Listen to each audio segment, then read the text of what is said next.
Welcome everybody. We've got a full house today. Welcome to Helen, welcome to the Mayor, and also welcome to the new member of the committee, Councillor Jess David from Bath and North East Somerset. So we're going to start with questions to the Mayor. We're going to take questions in the order in which they came. Members are allowed 2 follow-up questions in total if they've when speaking with the Mayor. And we may or may not have time for the Mayor to answer questions that were submitted late. So we'll see how we go. We've got 30 minutes.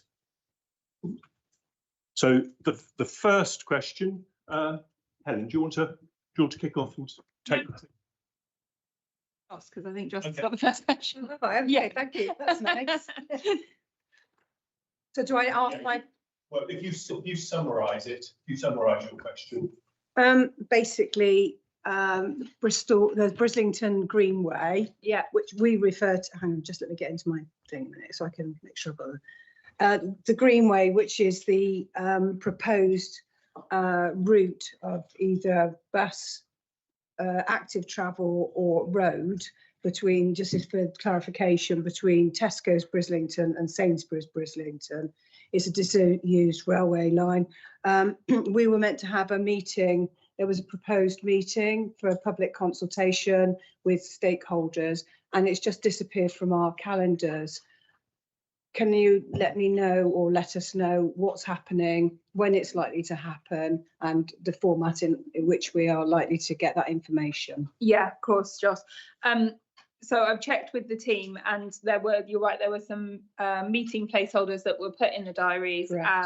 And then they were postponed. And the reason for that was that they wanted more time, essentially, to refine the proposals that are being worked on. They haven't confirmed the new date for the meetings, but I'm being briefed next week. So I'll get briefed next Monday. And then from that, they will then put the meetings back in the diary. So by the end of next week, hopefully they'll be back in the diary. Thank you. That's really helpful for members of the community. Can I ask my second question? Yeah, go for it. Second one. A4 bus, which goes from Bath to the airport. Tim is a local as well, and I'm sure you've used it. It drives me absolutely crazy. I don't know what the total distance of that bus route is. It's significant through Baines to pick up people. It's not just a route that goes to the airport, but people should be using it for normal bus travel. Majority of the time it's once an hour. I think there's 2 times in the day when it goes down to 3/4 of an hour. I believe it stops at 1 o'clock in the morning and starts again at 4 o'clock in the morning. If you want people to use a bus, you need to provide a bus. Actually, if it was changed to even 3/4 of an hour, every 3/4 of that, it would make a massive difference. It really would. But I'm really pleased. It's come now into First Bus, hasn't it? Yeah. It's moved across, and that is really useful because it's much easier to track that bus, and I think that's much better for residents. But really, if you want people to use that bus as a local bus, and also if you want people to get out their cars and get to that airport and use a bus, you need to provide a bus that is regular, not once an hour. Sorry, my rant over. No, I completely agree with you, and I think the point about frequency with public transport is a really good point across all modes. Actually, I think we can get really caught up with lots of different routes or stations, and actually what we need to be talking about is how frequent are they, because as you say, people need to trust that, you know, what we really would love is a turn up and go, right? And everyone, you just go to the bus stop and you know a bus is going to be along in a bit, but you know, we don't have the density of population to be able to do that. But on this route, as you say, it is a really important route, and an increase in frequency does make sense. So First have taken over the Bath Bus Company who were running it. Yeah. So now it's a First route and obviously they will run it commercially, but we have regular meetings with them, both I have them, but also operational level. So we'll add it to the agenda for the next meeting to have a conversation with them just to see like what's the data that sits behind it. And actually, is there a good business case for doing that more regularly, including the fact that, of course, more people would use it if it was regular as well. So not basing it on just the data that we've got. Just as an aside to that as well, one of the elements of the Better Bus Bill, I think, is around access to data on bus usage. And that is, I would say, one of the challenges that we've got in the region at the minute, is that the operators don't have to share their data with us. And so we don't have like that real granular detail about each route. So as we kind of are working with the operators in terms of contracts and what we do next in terms of bus plan, that is one of our kind of pillars, is that we do have much more open data around performance and passenger numbers. So as this sort of develops, we'll be able to talk more about that more openly. Thank you very much indeed. Thank you for both those responses. Thank you, Josh. Do you have any follow-up questions? No, No, that's fine. Thank you. Thanks, Josh. Next up is Tim, and could you summarise your questions to the Mayor, please? Yeah, thank you. Morning, Helen.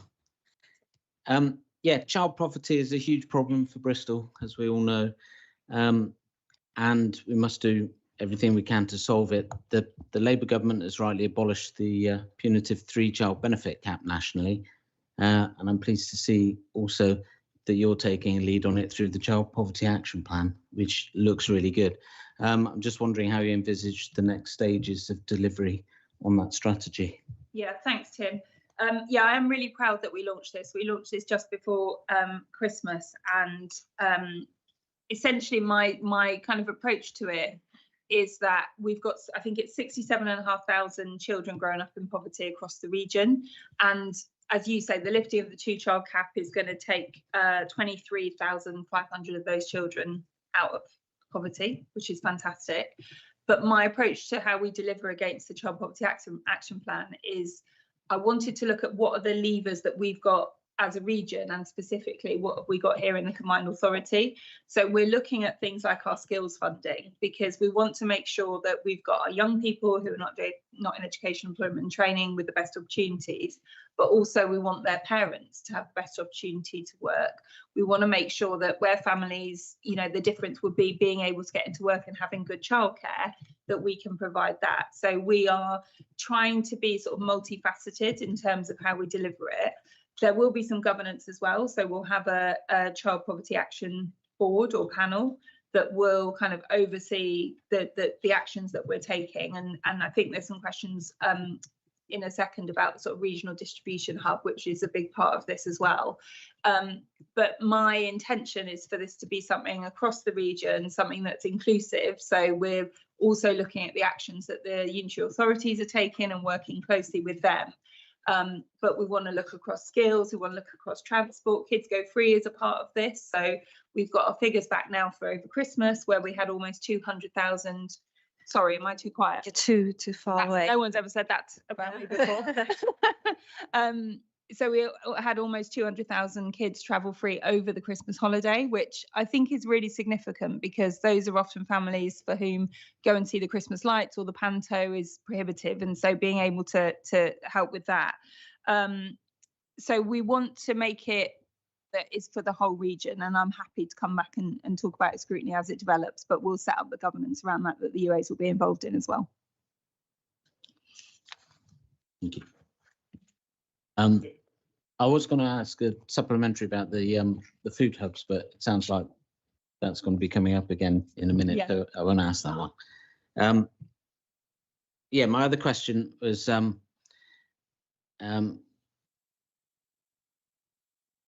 no, I'll. Do you want me to ask that question? No. Yeah, it's me that's got the question. Yeah, sorry. Yeah, I'm pleased to see that you're coordinating efforts to tackle food insecurity through the proposed regional distribution hub, and I'm wondering, if you could tell us a bit more about that. I'm particularly interested in how you'll be working with the charities who already do this kind of work, you know, so that we're all working together rather than pulling against each other. Yeah, absolutely. So just on the point about food waste, so Fair Share Southwest's impact figures, they say that between 24 and 25, they saved 1,830 tons of food that would have gone to waste otherwise. So I think that their kind of model of taking food that would otherwise go to waste and redistributing that is a really important one. I think it's really important with this concept of a regional distribution hub is that it's both food and non-food products. So there's a sort of growing movement around waste in other ways. So looking at businesses that get things sent back that they then can't resell, looking at surplus products around hygiene. You'll know I was involved in the setting up of Period Friendly Bristol back in 2019, which was all about a donation and distribution network for period products, and thank you. And we've also got the baby bank as well, which is a huge provider for not just families but also social workers who then take that out to families. I think it's really important with this hub that we are not trying to take anything away from existing charities or exclude them from being involved with it. The point is that we will have a central place which will be bigger than anywhere that we've had in the region before, where things that can be redistributed can be held. So a warehouse essentially. And then it will be a completely open door policy in terms of charities from across the entire region being able to come in and take what they need for the families and the people that they support in their communities. So it's absolutely not a kind of contracted thing where this warehouse will provide and that means the sort of church group that's operating doesn't have a say anymore. It will be it's a regional distribution hub for the region, and we are working really carefully to make sure that where we locate it, and this all has to come back through a full business case to committee anyway, so none of this is kind of in action yet, but that will be in a place that is accessible for the entire region, and we'll be working really closely with charity partners to make sure that as many charities as possible can access it. I actually went out to see one of the multi-banks, which is a similar model in Swansea earlier last year, and it's a real sort of lifeline, not just for families but also for the charities as well, because they think, we haven't got enough this week, we can pop to the multi-bank in that case and take what we need. Does that help? Great. Yeah, thank you. No problem. Thank you. Councillor Hodge, was that a point of information? You kind of raised your hand there, or? Just to make sure we've got time. It's nice to hear more in detail about these agenda items, but I'd like to know we've got time to have our scrutiny questions to the mayor. So we've only got 15 minutes but late. we are prioritising people who put their questions in for the deadline. I mean, so, Jen. Do you want me to talk less? I'm keeping an eye on the time. I'm just making my point as vice chair, not for my question in particular, which is way down on the list. I know. And we started at 25 to. Councillor David. If I can make that work. So my question was really in response to the budget report and around funding for tackling climate change and also progressing nature recovery. And it was, thank you. So basically noting that there's a 100% reduction in capital funding for these areas and also a reduction in revenue funding. What's your kind of ambition for the future? What discussions are being had with government departments about future funding for these areas of work, and also just clarity on who's holding strategic responsibility for climate and nature at WECA at the moment? Yeah, of course. So the first thing to say is that the ambitions remain exactly the same. So we are absolutely committed to climate change and to nature recovery. We have, as an organisation, had some structural changes. So you're right in pointing out that we don't have a environment directorate as such anymore, but what we have done is brought most of the functions into our place directorate, and the intention with that for me is that we have to consider climate resilience and nature recovery, I think, in everything that we do as a combined authority. And so by ensuring that they're embedded in place, that means as we start to develop things like our spatial development strategy, as we start to think about our flood response, that's all done at the place directorate. And similarly, we've also made sure that we are considering climate impact in our transport directorate, of course. So there's about £1.2 billion of capital funding that sits in those directorates, which it has to be focused on environmental impact. We also are continuing with the work of the Nature Recovery Partnership. So that also sits in that place directorate, and we're really keen to work with them from the outset. And then the final thing I'll say is that we have, through our growth plan, we've outlined clean energy as one of our 5 key growth sectors. So that's also a standalone piece of work where we're constantly thinking about how we can develop and support that sector, and that aligns to our growth zones as well, particularly in the Severn Estuary. And in terms of government, so you might have seen last week, the government chose to launch the Warm Homes Plan in Bristol, in Bishopsworth, and that was largely due to our reputation nationally as somewhere that takes climate resilience very seriously and has led the way in terms of thinking about what our innovative solutions are. So we've got a real vote of confidence from DESNZ, and we continue to talk to them about other funding streams that might be coming available as well. Can I quickly respond to that one? Or a supplementary question is fine, yes. Okay, thank you. I think, yeah, just to say that certainly in our local authority, we've seen a real benefit from the WECA capital funding projects, which have led on to green infrastructure projects in our local authority, and with very little funding within the council to do that. You know, it's a real, important funding stream for us. And a question around linked to your child poverty action strategy, might there be a particular opportunity around play spaces and parks, which could kind of progress 2 objectives at the same time? Yeah, I mean, we would always want to work with the unitary authorities around green spaces and how we can make the most of and support green spaces. Just last week, John Wilkinson and I were at Redcatch Community Gardens looking at the incredible work that they did there, which started as a neglected bowling green and is now doing all sorts of great stuff. And they received some money from us around the pollinator project. So those conversations will continue, and there's absolutely no sort of shying away from how important this work is and how vital it is to the infrastructure and the way we feel about the region as well. Thank you. And then my second question was just to ask what the next steps are from the Heat from Mines project, which has potential to deliver significant benefits in the Somer Valley. Yeah, so this is very timely because I was in Somer Valley on Thursday, and lots of people mentioned the project. You won't be surprised to hear. So where things are at the moment is I think there needs to be a sort of evaluation of where we're at, and then we'll look at the kind of the feasibility, I suppose, keep talking to people, keep talking to experts, looking at where the heat could, the potential for that heat and where that could be used. So we'll keep updated, and we'll certainly, I know that Baines in particular are very keen to hear more of that, so we'll keep those channels open.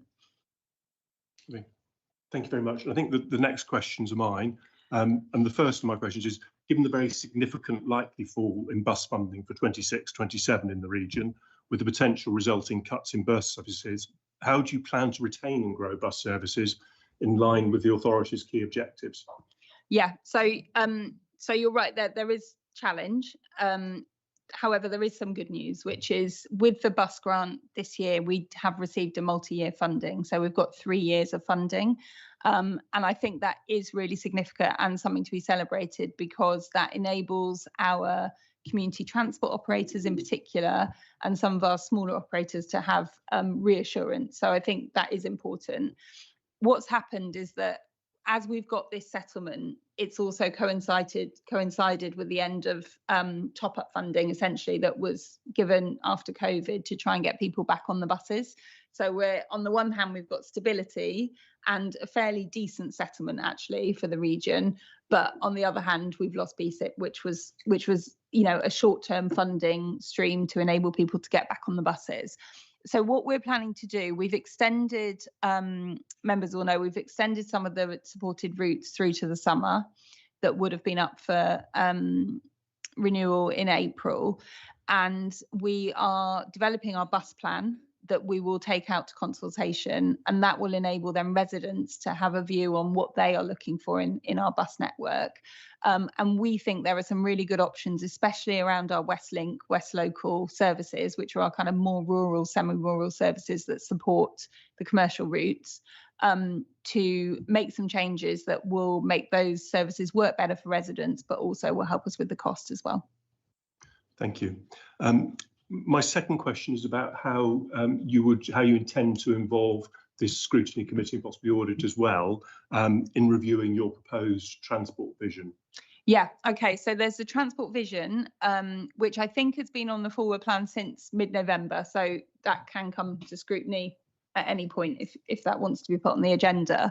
But I would argue that the kind of meatier work, if you like, for scrutiny will be when the transport strategy comes, which is mentioned in the committee papers for Friday, because we've set out a kind of a timetable, if you like, of strategies, and the transport strategy will come this year, and that will be much more technical, much more detailed. And I would really encourage scrutiny, you know, we can hold scrutiny sessions for that, or whatever you want to do, but that's where I think the real detail will be for scrutiny to look at. Thank you. And my follow-up question, I mean, it's linked to transport, but it's actually from my question last time, which I wonder whether you'd had any progress on cross-country and the poor service between Bristol and other cities on the cross-country line. Yeah, my accidental headline that I was very naive and didn't realise would be picked up. Yeah, so we had a good meeting with the CEO of cross country. She got in touch after scrutiny, and she came down to see me a couple of months ago now, and it was actually a really positive meeting. So one of the challenges is that the kind of lead-in time for rail is actually quite far ahead, so that the timetables can only change twice a year, etc. But what she talked about was how they have acquired some new carriages, so that those five-car trains, when it should be 10, that they've got a solution for that. They've also put in a funding request with government to get more rolling stock. They're also doing a lot of recruitment, and they're confident that they've settled the 2 industrial disputes that they had as well.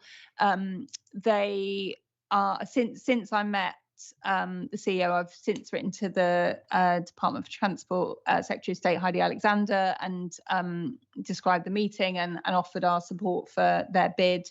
And I've written to the other mayors who were affected by cross-country services as well, and updated them. Cross-country will probably come into GB Rail last, so there's a bit of a lead-in time for them to become GB Rail, but I think we're going to stay close to them now. And I think your question did spark a positive reaction, so thank you for that. Super, thank you. Tristan, you're next. Thank you, Chair. How are the Mayoral Combined Authority and Bristol Charities going to ensure that the regional logistics hub targets rural poverty in the west of England as effectively as it targets poverty in our urban communities? Yeah, it's a great question, and hopefully I've sort of answered it already with Tim's question, in that we fair share as is, like you're right, that their distribution is focused more on Bristol and Bath than it is in the rural areas at the moment.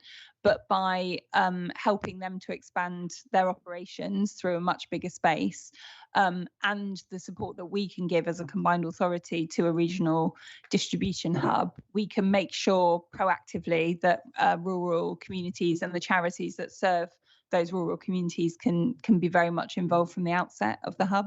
So I feel actually really confident about that. We're not going into this for a status quo. We're going into this to change and improve the reach. Thank you, that's great to hear. My second question's on the consultation for North Somerset joining WECA. Are you confident that North Somerset will be able to join WECA within the 12 to 18 months suggested by the Minister for Devolution, Faith and Communities? Yeah, I'm as confident as I possibly can be on that. We've had all good signs from them. Obviously, this needs to go to consultation now, but the noises from government are very positive and they're very supportive. Okay, thank you. I've got one supplementary on that one. The government stated it wants to see universal coverage for strategic authorities. Will there be discussions with neighbouring authorities such as Gloucester and Somerset about the potential advantages to be gained from joining WECA? Not at this time, no. Thank you. Toby, Councillor Wells. Thank you, Chair. Just as a quick point of order, the YouTube link on the WECA website for this meeting is the wrong one, so I don't know if anyone in the background can look at that whilst we're meeting. Good morning, Mayor. First question, I'll read it in full because it's quite short. So as I understand it, the review by WECA into the cumulative impact of the construction of the transport schemes in the Bristol city centre is now complete. So on that basis, what progress have you made on approving the full business cases to allow those works to proceed? Yeah, so that piece of work is still being finalised, but that will be finalised before CRSTS board this week. So that piece will be taken to CRSTS board, and then subsequently from that, we'll be able to look at the business cases again. Okay, thank you. So my supplementary to that one. So you mentioned yesterday on Politics West that you had an instinct that putting a bus gate on Park Street was the wrong solution for that area, but I'm sure we would all agree that we prefer the final decisions to be made based on objective evidence rather than on instinct. So on that basis, what have your officers told you about the difference in bus delays and air quality between the kind of full scheme being proposed by Bristol Council versus the kind of diet scheme that you're proposing? Yeah, you missed quite a big section out there. I didn't make the decision on instinct. What I said was, prior to my election, my instinct was that it wasn't such a good idea as a resident. And as soon as I was elected, I then asked officers to take a more technical look, which they have been doing since May. And they have worked on a technical level with the officers in Bristol to look at the impact on Park Street, but also the impact on Clifton Village, Jacob Wells Road, Anchor Road, and of course, my particular concern was about the impact of traffic around the hospital. And they concluded that it would be worth doing a peak time trial, which would have been funded by CRSTS. But my understanding is that officers or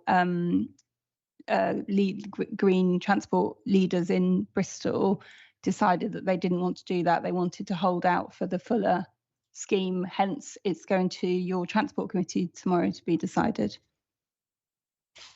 Thank you. Next week. I need to keep up with your committee timetable. But yeah.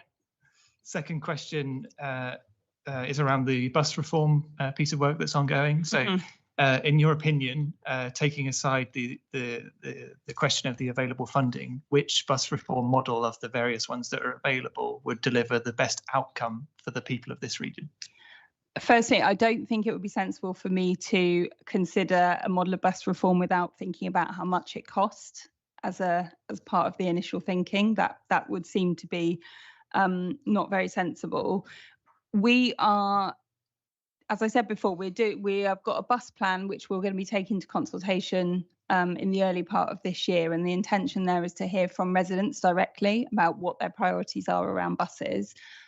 Whether that's around routes, costs, safety, availability of information, ticketing, etc., etc. So we will take that bus plan consultation out. We are continuing our conversations on our current enhanced partnership scheme that we have with First, so we have to do that work anyway. But as I've said lots of times before, all options for us are on the table, but they need to be well informed, and I'm afraid cost does need to be considered as part of that. Okay, so the supplementary to that one is whether you will commit to seeking the funding for what the right option is to deliver on all of those aspects. Actually, you just mentioned we're going out to consult on, will you consider funding it what's necessary yourself through the TCR pot, or will you go to government to fight for this region to get the funding to do what other combined authorities are able to do?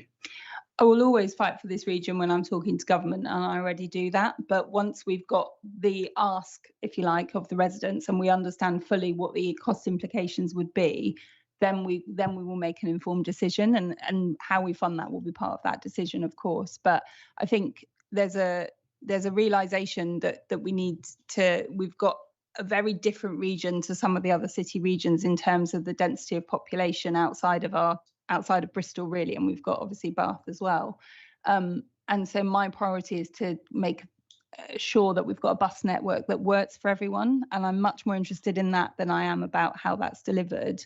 As a priority, we have to make sure that people living across the whole region are able to get to schools, able to get to hospital appointments, able to get to work in a way that, as Joss was saying earlier, there's a frequency to that. So the best model to deliver that will be the model that we go with. Thank you. And I've been informed that the YouTube link does seem to be working okay now. So I can find. Councillor Hodge. Lovely, thank you. Thank you very much.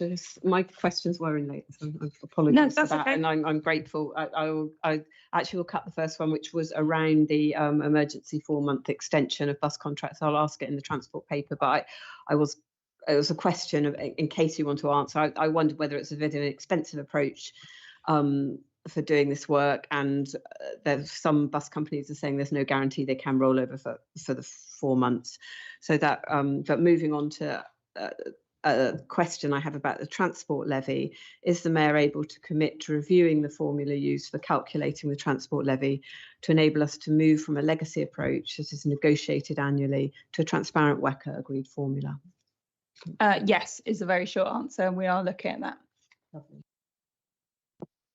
Thank you very much. Thank you very much. I think that concludes the questions, and thank you everybody for a kind of very full and interesting set of questions and for your responses, Helen. Not at all. Thanks, everyone. Thank you.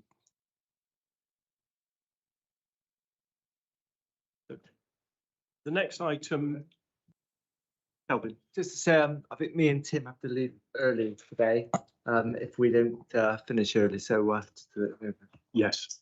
Sorry, I forgot to mention that, Tim. I should have said that at the start. Thank you. The next item is approval of the minutes. I had one minor change, which is in Tristan's question about agriculture. It's referred to something living on the vine. I think it meant wither on the vine, wasn't it? Yeah. Otherwise, I'm happy to approve them, unless there are any other comments. Is there a seconder for those minutes? Yeah. Tristan, thank you.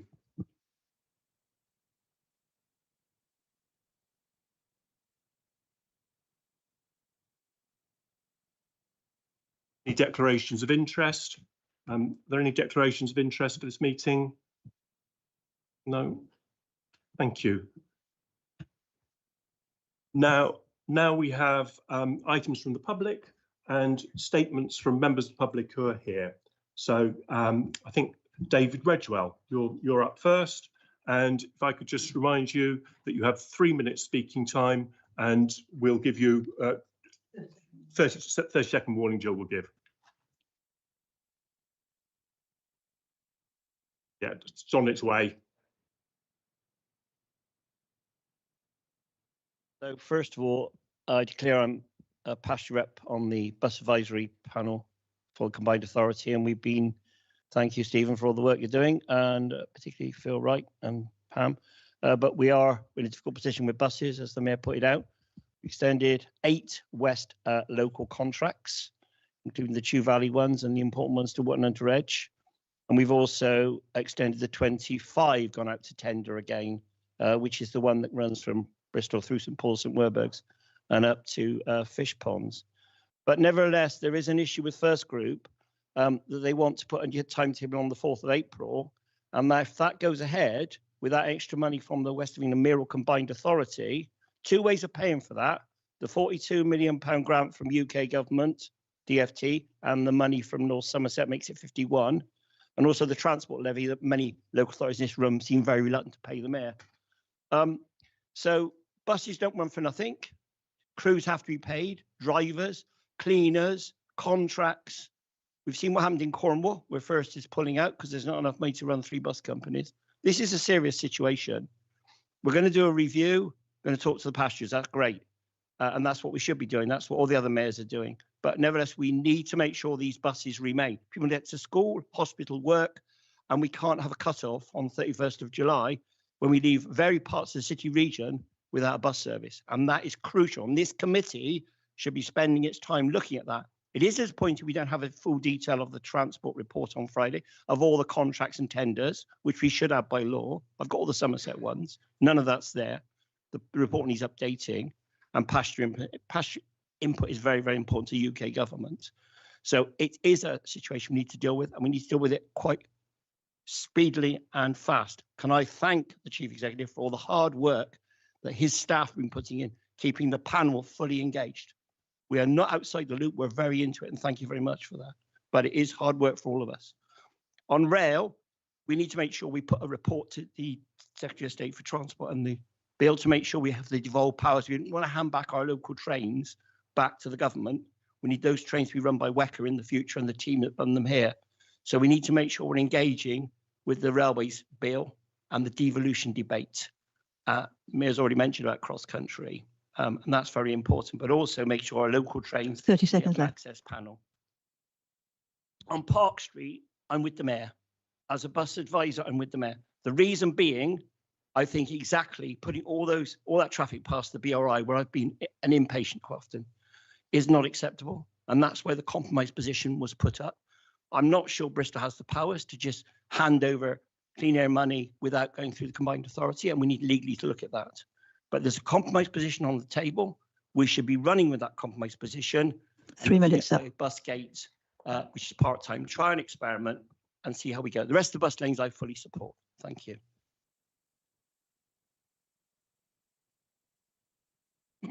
Next is Rosa Kell, if she's here. Thank you. Hello, good morning, everyone. My statement is going to be abbreviated because the Mayor, I think, has referred to a lot of things and deferred them to the meeting for Friday, so we'll leave it there.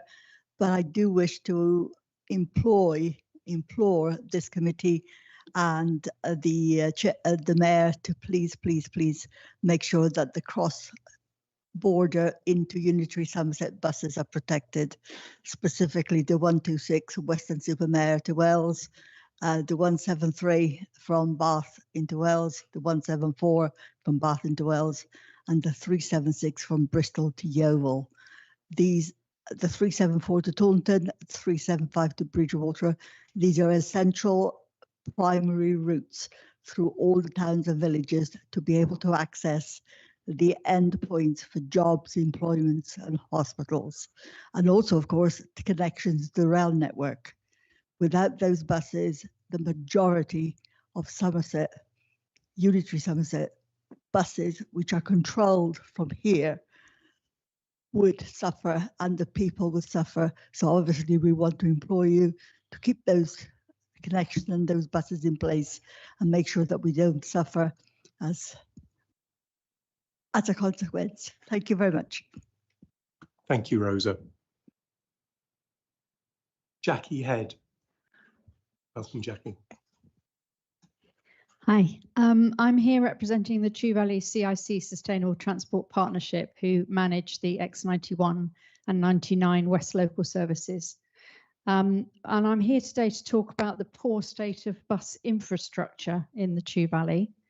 Our group recently carried out a survey of the bus stops on the X91 and 99 routes and discovered the following information, which was passed on to our local councillors.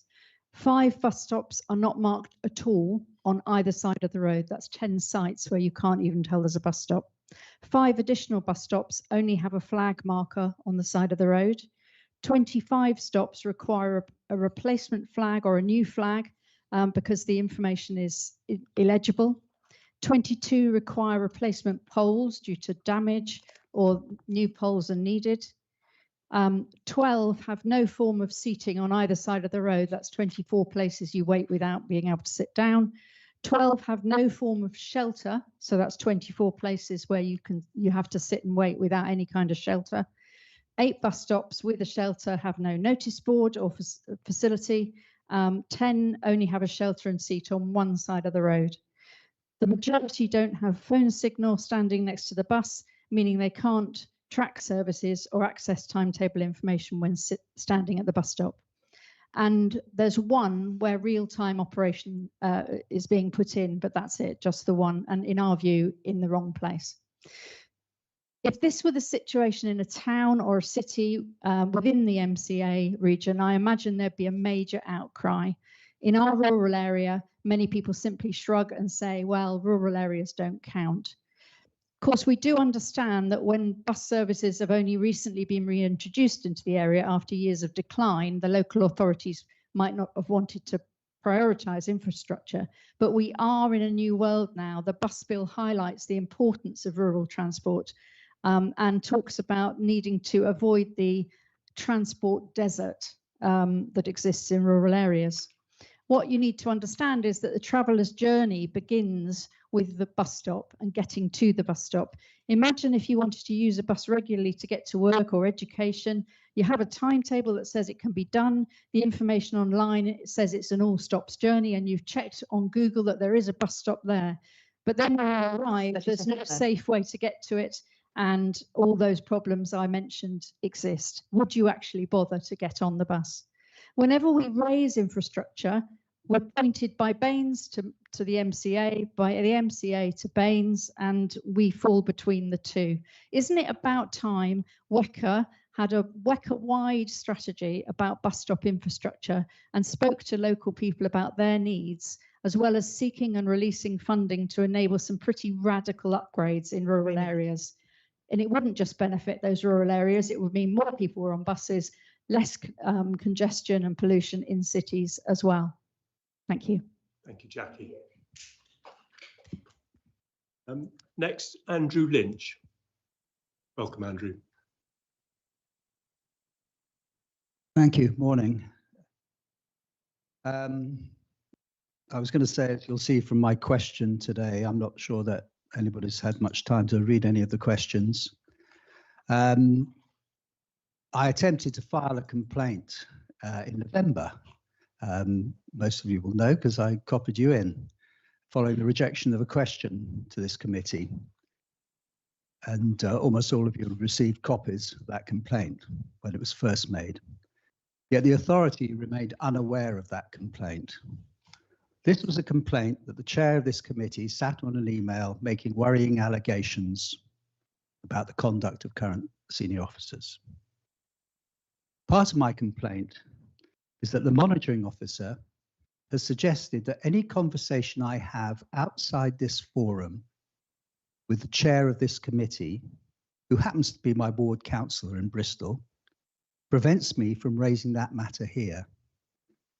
Utter nonsense in my view, and probably yours. An intrusion into my privacy and abuse of my democratic rights. I think I'll leave it there. Thank you. Thank you, Andrew. Next is Caroline Dunn.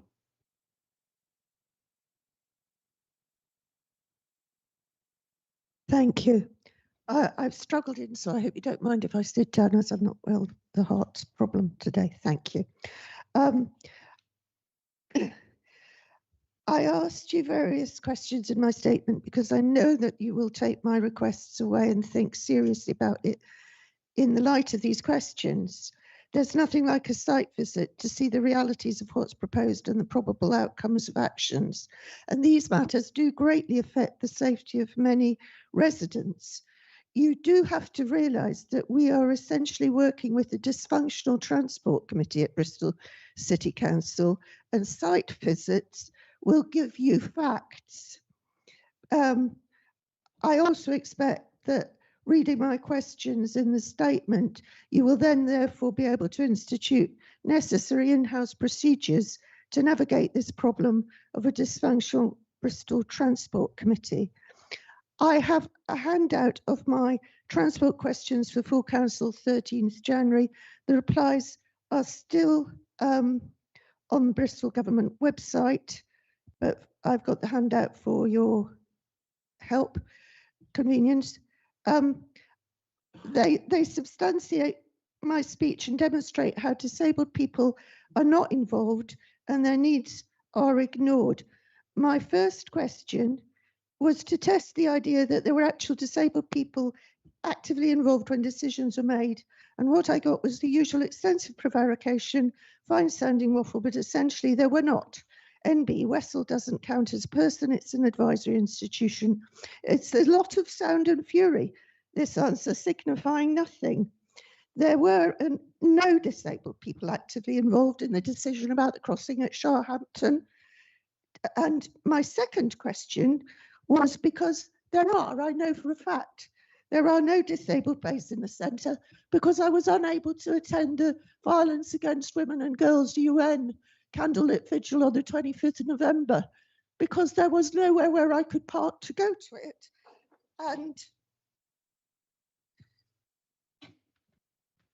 And we are excluded out. As disabled people, we are excluded out.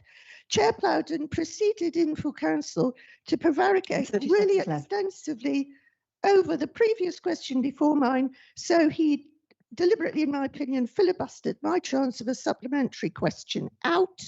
And the question I would have asked had I had the chance was, please, Chair Plowden, where are these imaginary disabled bays? So I do ask you to take my statement and the questions very seriously, and please take actions to save lives before deaths, not after them. Thank you very much. Thank you, Caroline. And the final statement is from Joe Sargent. Welcome, Joe. Hi, committee.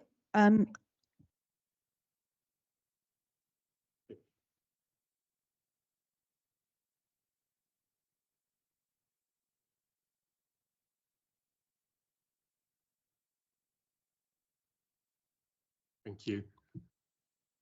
Yes, I just wanted to make a comment about the communication arrangements here. They are not good. We can't hear you a lot of the time. The microphones are not adequate. And whilst I appreciate the you have a sort of similar arrangement in WECA that you have in Bristol, but you don't share the member forum questions in advance. So people who are sitting here or watching it on YouTube are not aware or can't necessarily see. Visual aids are really important.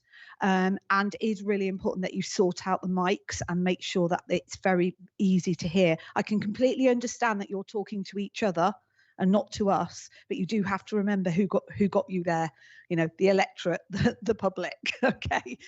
So the comment I wanted to make, as per my statement, is about the apparent reluctance to consider franchising as a solution to running buses in the region, because it's not just about Bristol, it's about the rural areas.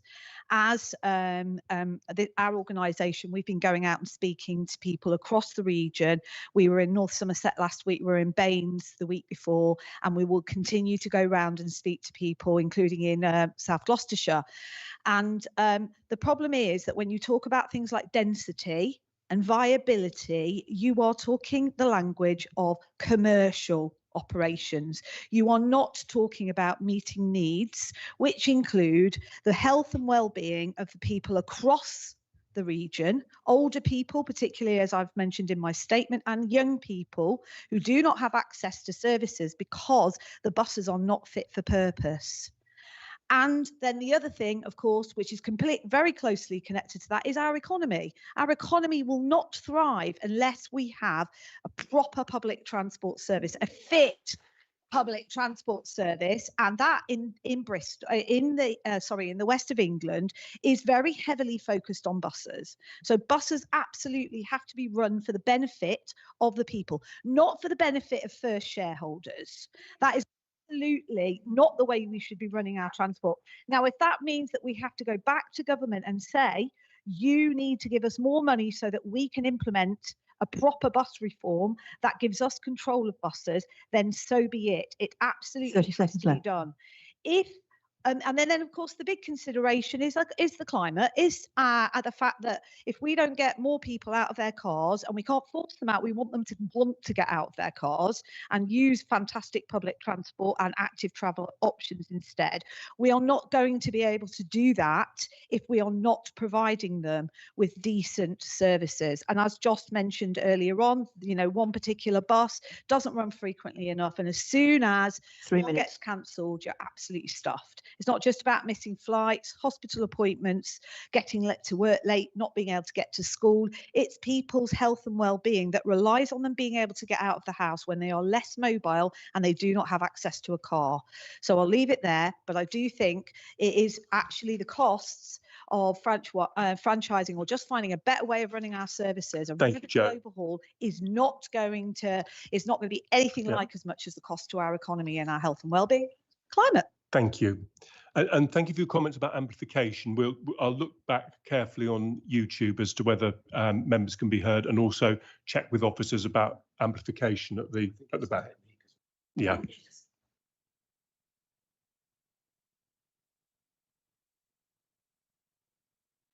Okay. Yeah, thank you. I think particularly in the room by the sounds of it. Thank you. Thank you. That concludes statements. I just want to say that the questions and their answers have been published on the website, and they have been published only this morning. Under normal circumstances, we would hope that they will be published on Friday, and I've raised concerns about this, and we've been assured that they will not be this late again. So thank you, everybody. We're moving now on to Chair's announcements. The only announcement that I've got to make is that I'm not able to attend the joint meeting this Friday, and nor is Councillor Hodge. Councillor Wells has kindly volunteered to attend representing the committee. So unless there are any objections to that, I'd like to say thank you to Toby. And if other members would like to represent the views of the committee at future joint committees, then do let me know as well. Thank you. We're going to now look at the work plan, which has been circulated in advance. And so I'd just like to see whether there are, well, I'll make a few comments about the work plan first, actually. I'll just pick up that following a request from Councillor Rippington, a visit is planned to the Brabazon sort of Western Innovation Arc area to understand the emerging proposals. And we had a kind of an initial meeting with the team here last week. Very helpful getting a fuller picture of what's happening there, and a visit will be very useful, and I'd encourage members to attend. We also had a briefing on bus reform options in November, and clearly we're all very curious about next stages, and lots of interest from members of the public there as well.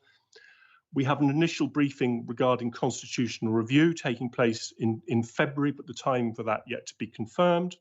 And we also welcome the joint budget briefing for ONS and audit members with Solange and her team, which was also very useful given the complexity of the subject. We've got an interesting range of upcoming future activities. So I'd like to then invite any other comments on the work plan. Could I just at that point, the constitution review briefings are confirmed for February the 9th and the 10th. I think for members, that if people haven't had that invitation, please let me know, because they have gone out. Thank you. Thank you.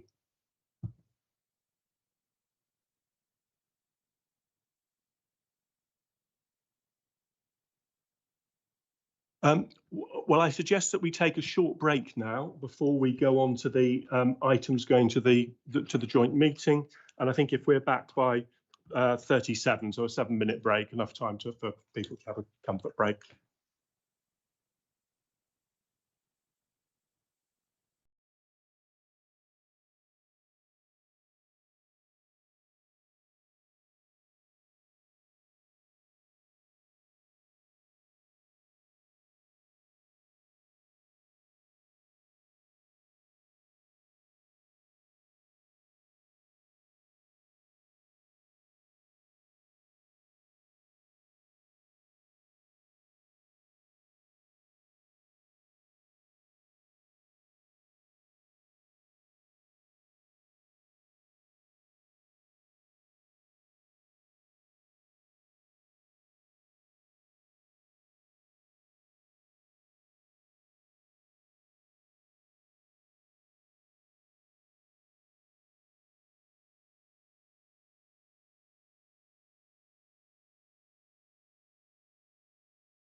welcome back, everybody. If we could get started again. And just a reminder to members, including myself, to remember to switch your mic on and for it to be reasonably close. And the speakers, I think, have been turned up at the back a little bit as well. So hopefully people in the room will be able to hear. So we're moving on now to consideration of the budget and the medium-term financial strategy. And I mentioned that we'd been briefed about that. I just want to pick up a couple of points. I think this is the first time that this section of the paper has also included the authority's business plan, along with some detail on the organisational improvement plan and the target operating model. So that's very much welcome, that extra kind of expansiveness. My view is that the presentation of the budget and other financial information is significantly better structured and clearer than in recent years. And I just want to sort of take comments from the members really about this section of the budget. And we have James and Ben sort of here to answer questions and perhaps give a brief overview of where we are, including the business. If you could come, I think let's try and get both of you together, actually, please. It's much easier. So if you could bring an extra chair around, that would be lovely.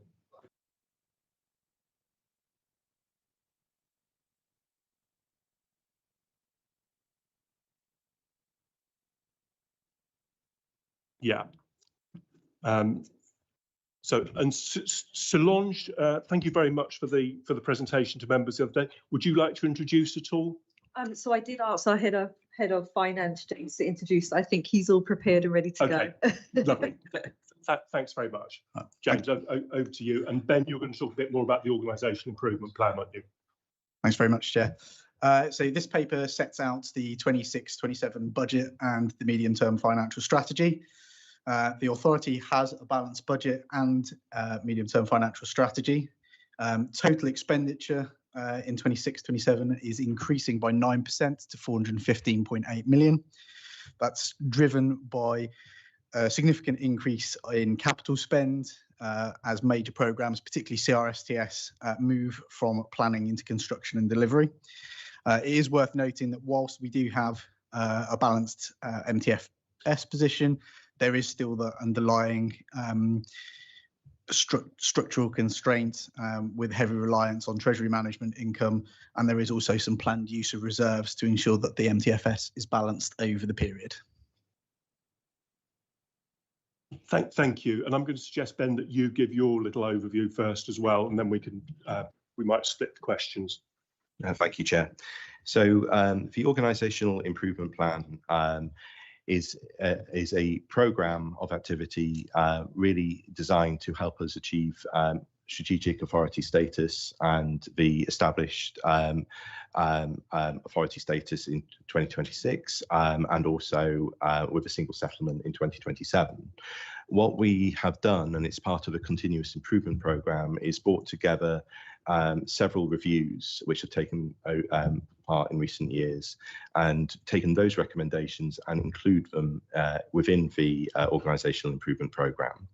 The organisational improvement programme consists of 19 work streams, which include things like improving our programme management capability, so to create a corporate PMO, one which we don't have currently.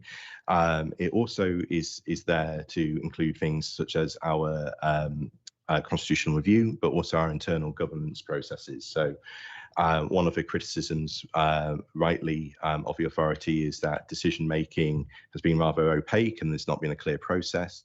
One of the work streams there is the decision making pathway, to set that out really clearly to unitary authorities so that everyone understands how decisions are taken and who will be consulted. There are also other activities such as the evaluation programme, which when we invest a significant amount of money in capital or revenue projects, we evaluate those projects and we can bring that data back to members and demonstrate the outcome of that investment. really what we're doing is looking at the government's criteria for established authority status and ensuring that we meet it by September 2026 as a stage 1 to this programme. And then stage 2 is then to turn that, should we be awarded established authority status, to be awarded the integrated settlement in 2027, which will provide the authority with much needed financial stability and hopefully end sort of the boom and bust scenarios of the managing countless grants, which we have been doing up to this point. Thank you, Ben. Could I just ask what a corporate PMO is, please? Yes, it's a programme management office, and what we're wanting to do here, Chair, is, and this is linked to another one of our work streams, which currently the authority manages about 400 projects and programmes. We don't currently have a universal tracker, and what we would like to do is, and what we are doing, is ensuring that each project gets given a unique identity number. We'll then be able to record how much time we're spending on each project, how much money as well, and also be able to regularly update on progress on the projects far more easily and present that to committees like this one. The Programme Management Office basically will create a centre of excellence. So you will have project managers who will be able to deliver those programmes you want to deliver. Lovely, thank you. I'll take questions from members now, please. And I think it feels that there's almost like 2 or 3 agenda items sort of sitting here in this section. So we might do the kind of finance questions to James first, and then some of the business plan questions and organisation improvement plan questions sort of follow that. So questions really about the budget and the medium-term financial strategy for James. Councillor Wells and Councillor Hodge. Thank you, Chair. Well, my question is kind of linking the two things together, if that's okay. So the revenue budget is decreasing in the next budget, but some areas, well, in particular, the corporate office, which is where the project management function sits and the comms function, things like that sits, is increasing, both in absolute terms and as a proportion of the revenue budget. How do you balance the risk of kind of expanding the organisation as part of the organisational improvement plan? I know it's not all about expansion, but in some ways it is, against the risks of having a budget that's made up of all of these different grant funds. How do you balance that? It's a very good question, and I think the answer is to be found in part in the historical funding arrangements for mayoral combined authorities, which are, shall we say, very different to local government. We're not local government. The overall activity that we are undertaking as an organisation is growing. The sustainable, predictable core funding that we receive as a combined authority, in common with all combined authorities, is minuscule. And so what we are going to do, and it's flagged in the report, in the budget report, is we're going to look to review the way we charge our core costs to projects and programs. If you like, what we've done is we've built a whole portfolio of things, as you say, you know, grants coming in. They all have different rules. They all have different amounts that we're allowed to charge. And frankly, this organisation is, you know, fully engaged in delivering those programs, and there's a cost to that. As that cost grows, so we need to look again in the course of the next 12 months at how we recharge that time. So the overall cost of the things we do needs to better track, and that includes capital. So whilst revenue is going down, obviously capital is going up. I'm not convinced, and as a Section 73, I think you would agree with me, but it's your view that counts more, that we properly recharge our time to those capital projects. It has to be transparent, but it also has to be consistent. And I would absolutely guarantee different government departments have got different rules, and we don't think that's, you know, a sustainable way. So part of the piece of work over the next 12 months is a consistent recharge model. I think that will have a big effect on what you might say is a kind of core cost of just existing. That's a massive overstatement at the moment, the way things are. Don't want to repeat what Stephen said, but we are committed to relooking at the recharge model to make it more sustainable moving forward. Okay, thank you. One specific question, and I'll give way. On of the corporate functions budget, are you able to say how much of that is spent on the comms function specifically?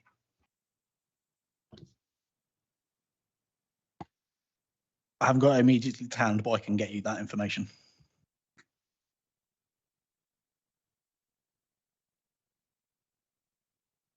Yes, thank you very much. That's it. Thank you.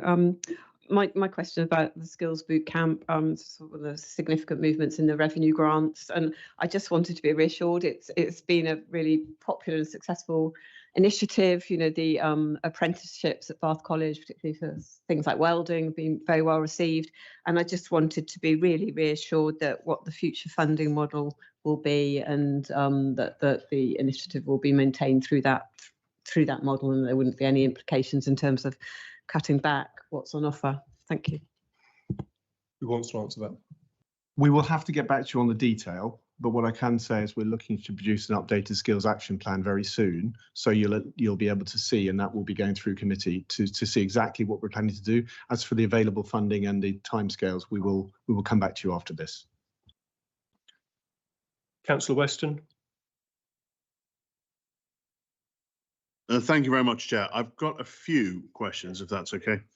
All right, thank you. One is actually possibly just to flag as a piece of work, and that's in section 7, when it talks about the police and crime commissioners being scrapped. That might be something we might want to scrutinise at a later date, because their talk of those powers would transfer to the elected mayor. But of course, our constabulary doesn't match WECA's borders. So how does that impact us? And I do think we need to work out how that arrangement will be. Is it going to go back to the old model with councillors, or is it Somerset councillors and the WECA mayor? I think that we need to know that at a later date. Don't need that now. Can I request additional information? I don't think you'll be able to provide it now. On page 45, it looks like you're doing a feasibility study on the 10-year rail delivery plan. I'd like to know what that is, if that's all right, some additional detail. That can come offline.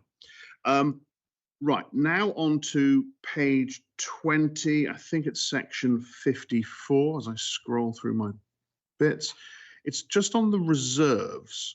I know we're heading for, I think we're trying to get it scaled up massively to 25%, whatever else. Neighbouring councils do have lower percentages in that, and we seem to be trying to hit the mayoral combined authority average, but different combined authorities will have different sets of powers and different sets of responsibility. So aiming for an average where we're trying to emulate Andy Burnham in Greater Manchester would seem strange, considering the fact that we're not running for Labour leadership, but also considering the fact that we don't quite have the same powers, authorities, responsibilities. So do we actually really need to get to 25% reserves? And if so, what's the justification? So I think it's 5%. Is it not 5%, James? So it's 5% recommended by our auditors in a value for money report, but also on par with unitary authorities. I think that was just this reserves comparison for the other combined authorities is there to put it into context. Appreciate they have other powers, but we are ranking, was it 10 out of 11? But we're massively increasing our reserves as part of the strategy. So I want to make sure we're not putting more in reserves and we actually could have been spent on frontline things like boot camps or whatever else. So the target is to get to 5% as a minimum. We are increasing the reserves in the short term, but as I mentioned in the introductory piece, we're actually going to be drawing down over the MTFS period. Okay. So there's a conscious increase to the reserves slightly above that 5% to ensure that we've got a balanced MTFS position. Okay. Corporate office, I'm afraid I sort of want to drill onto this again. We do seem to be inordinately increasing the cost of the corporate office, particularly the comms section, which I would have thought is a strange priority. And I want to flag my concern on that. Can I have some justification as to why we are so massively expanding our comms section?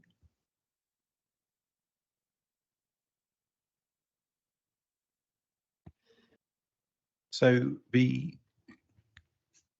communication service had a restructure, and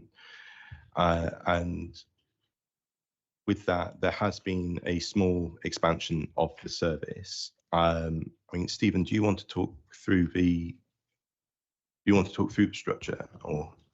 Well, I'm happy to, but I don't believe I can't see any specific numbers to to support what you've said about Well, the increase. it was in the public domain earlier. We had a question asked about we're actually currently doing advertising for additional comms positions at the moment, and the corporate section is expanding. So about additional 3 million, I think we're spending on that one. So I can pick up the fact that the advertising is for permanent posts that are currently being filled on an interim basis. Thank you. That's the explanation. And the increase in the corporate office is obviously a lot more than comms. Yes. One of the items in there, for example, is the organisation improvement programme, which is a time-limited improvement programme, which I think last year, this is the one-year anniversary, it was a £3.1 million increase, because obviously it's a one-off journey to get us to the strategic settlement. But if there's more information that would help, we're very happy to provide it afterwards. If you could, I'd like a breakdown of what that increase is, please. It was just to say to Reform Committee that in this financial year, there has actually been an underspend in the comms budget.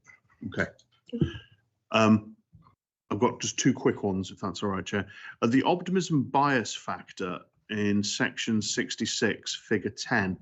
Could I just have an explanation why that is? We've got the optimism bias factor of 55 million, and now it's going to be 82.5 million.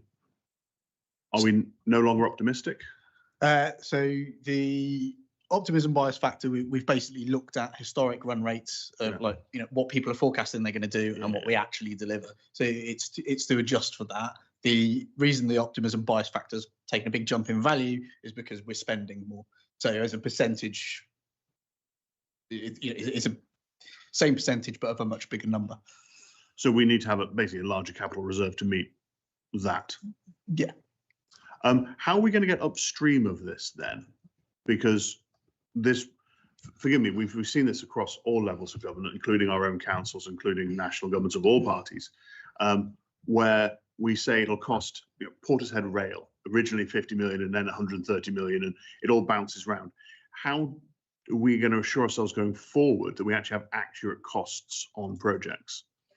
So the optimism bias factor is more to do with sort of slower than anticipated delivery rather than the increase in capital cost. But there is significant work that's going on in terms of that, making sure we've got the right cost management expertise, work around contract management and procurement that tries to sort of solidify what the numbers should actually be for those projects. There's obviously always still going to be that element of uncertainty and inflation that we can't predict, but also the work of the PMO, which Ben's talked about, and partly the rise in the corporate office is the support for the management of the capital programme as well, because it deals with both revenue and capital. And my final one, being a councillor, obviously would look at the election reserve on this one. So the mayoral election reserve, we seem to be overshooting that. Now, if the election costs about 2.4 million, which it seems to have been from this, I would have thought you'd put in 600,000 to 700,000 per year to build up your reserve, to draw down on it and everything else. But we're left with 634,000 in the bank in that reserve. We're adding another, by the look of it, 900,000 if I read the figures right. Are we not overshooting our reserve? Or are we anticipating another election? So the costs around about 3 million. But we only spent 2.4.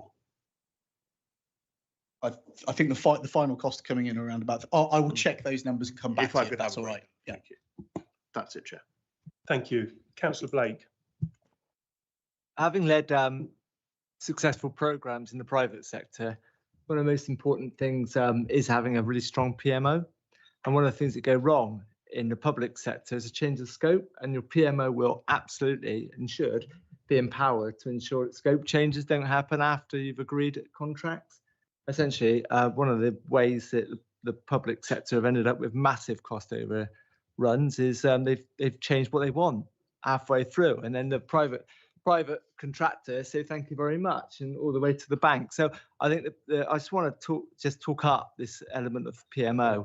And I think one element though that absolutely needs to be taken into account is that the people on the ground, project managers, need to make sure they know the PMO is properly resourced and it's not scrape the costs together. And we have really good quality people in there, and they have the route up to the top when there's issues. So I think I'd talk up the PMO, making sure it's fully functional and it has some teeth. Thank you. Didn't quite hear the question there, but Yeah, I heard the thinking. Thank you. Okay.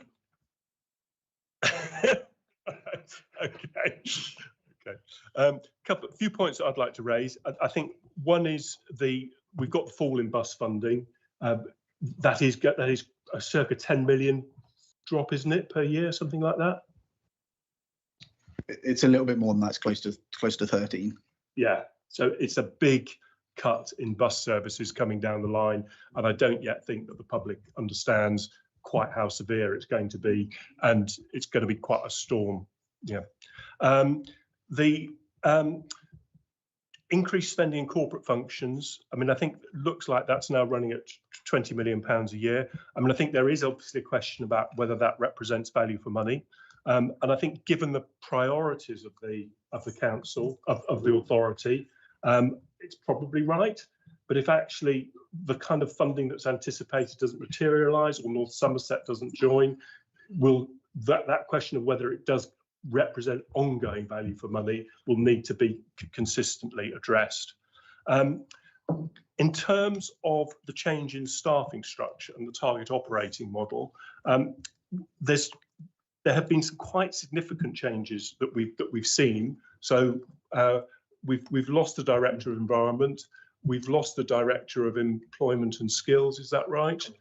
Yeah. And that hasn't been scrutinised, but I also know that it's come as on the basis of quite a lot of careful thinking by the CEO in terms of what the target operating model should be. So I'd quite like if you could say a few words, Stephen, about the change in the target operating model, and maybe we look at it in a bit more detail in the March meeting. Very happy to do so. Thanks, Chair. And just to preface by saying that an operating model is a way of doing things. It's a much broader piece of work. Senior structures is obviously who's in the post and has the accountability. So turning to the structures, also just to remind scrutiny members that the decision on senior structures is a matter for the employment committee. So the employment and appointments committee are the decision makers on structures, and what I say today has got obviously their full support. So given your interest, I thought members might just like a bit of context. As you say, it's not formally on the agenda, but we would be happy if you want to bring it back to a future meeting. The organisation that we are today in terms of the way we work and who we are is actually unrecognisable to that of 18 months ago. But the Mayor's ambition, as you hear, requires us to continue to go further and faster. You know, we've been now at this improvement journey since autumn of 24. And as I say, a year ago, we got committee approval for an improvement programme. We were still in Best Value Notice then, and we had a different mayor. And so, you know, it's a long time ago, but it's not that long really when you look back. And our auditors in the last accounts noted some improvements in the way we work. And I just want to sort of also put on record how we are a united and really cohesive senior team, and we've got some fantastic people. And I think our stakeholders are telling us that they see we're a different organisation to work with, including our unitary authority partners. Things are definitely getting better. But as Ben has already said, we can't keep resting on our laurels. We have to get to the established authority status for the residents of the region. So the changes that we've recently made are all about injecting further pace, expertise and capacity to that journey. It's obviously true that the senior people around the organisation are the way that the things that Ben talked about turn into reality. So organisation improvement can only happen if you have the right people at the helm. So the senior structures, so there was a staff consultation in the autumn, and 2 new director posts were created on the back of that: Director of Service Delivery, Director of Partnerships and Stakeholders. And the posts of Director of Environment and Director of Economy and Skills were removed as part of that same process. And the changes to the leadership structure really do reflect this move to a new operating model. It's intended to ensure that we move away from the delivery of separate projects operating too much in isolation towards a much more consistent and integrated approach to planning, delivering, and then reviewing the impact of all of our work, creating that maximum impact and frankly making the most of bringing together all of our different powers and resources. That is total place leadership, to use that jargon, but it's where it really becomes real. So as I say, it does move us towards the new operating model. It is better aligned with the priorities of the growth strategy. It enables us to work in a way that gives government more confidence that we can handle the money and we can handle the responsibilities that will come our way when we get that established authority status.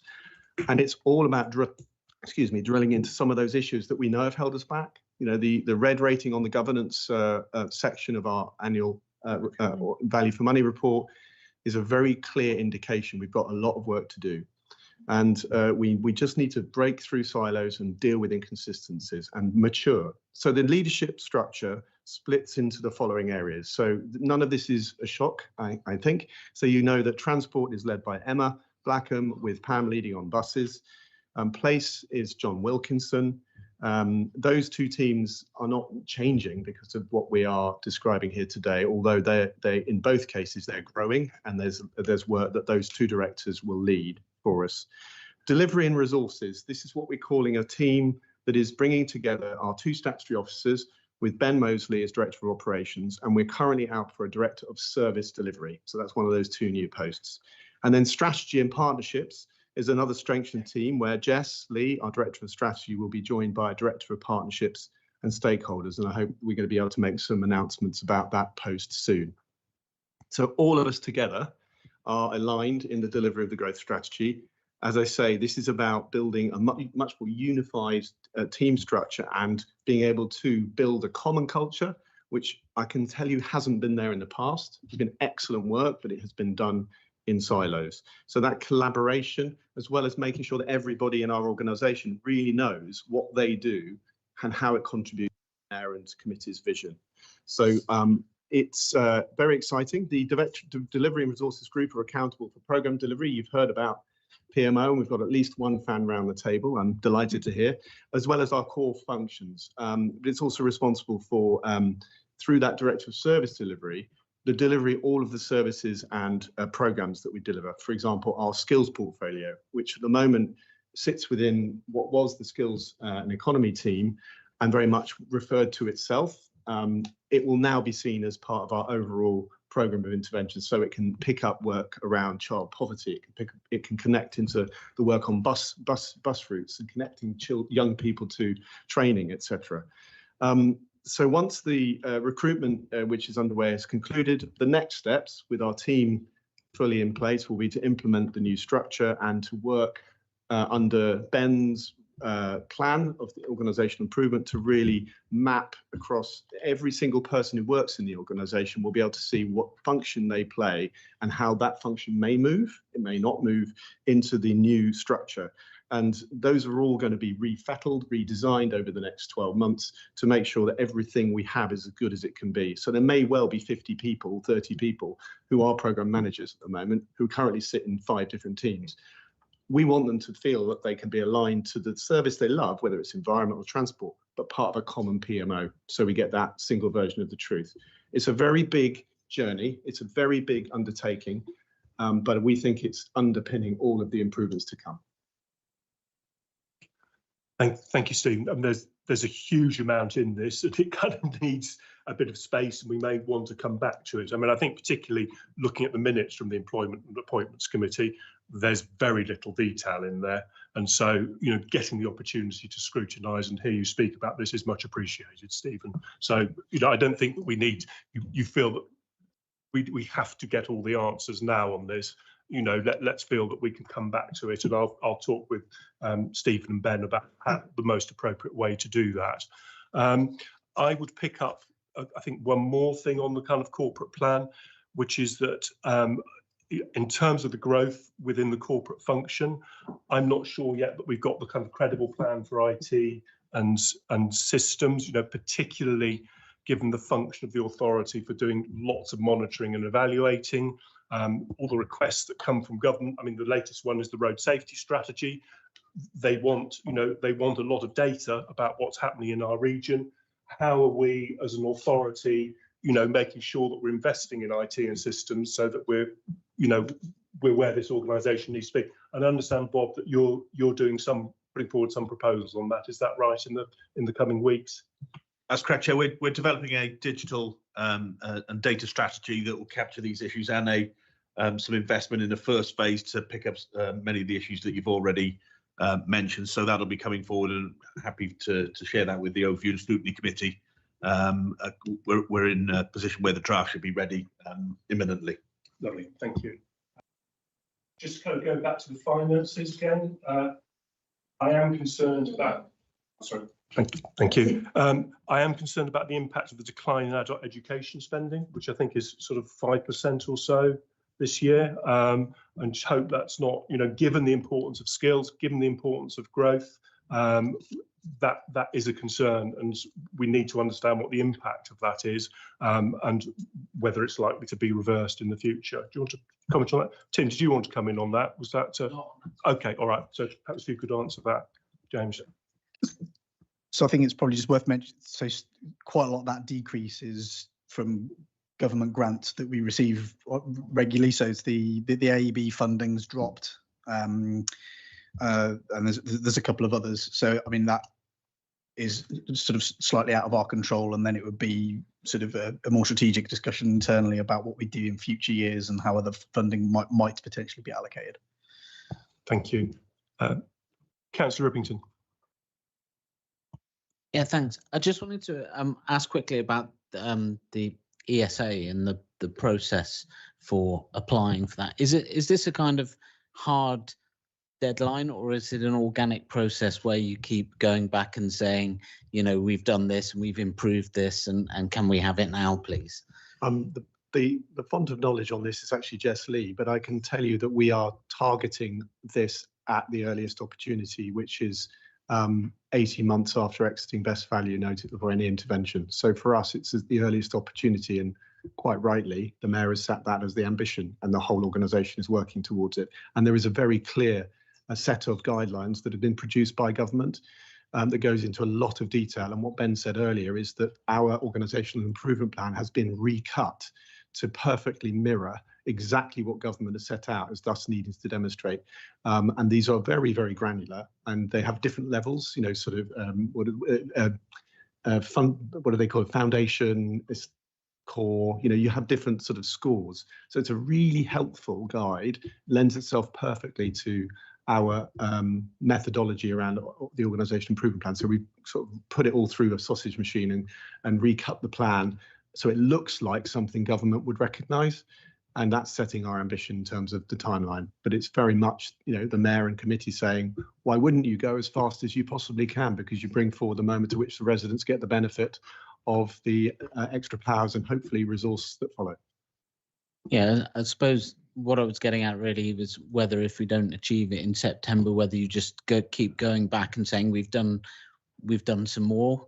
Yeah, and the other question around that is, if we do achieve it, would that result in an organisational, a reorganisation in order to take on all those extra responsibilities? No, the idea is what we're building now gives us, enough runway for our growth. What you could say in some ways is what we're doing now is playing catch up with what's already come our way.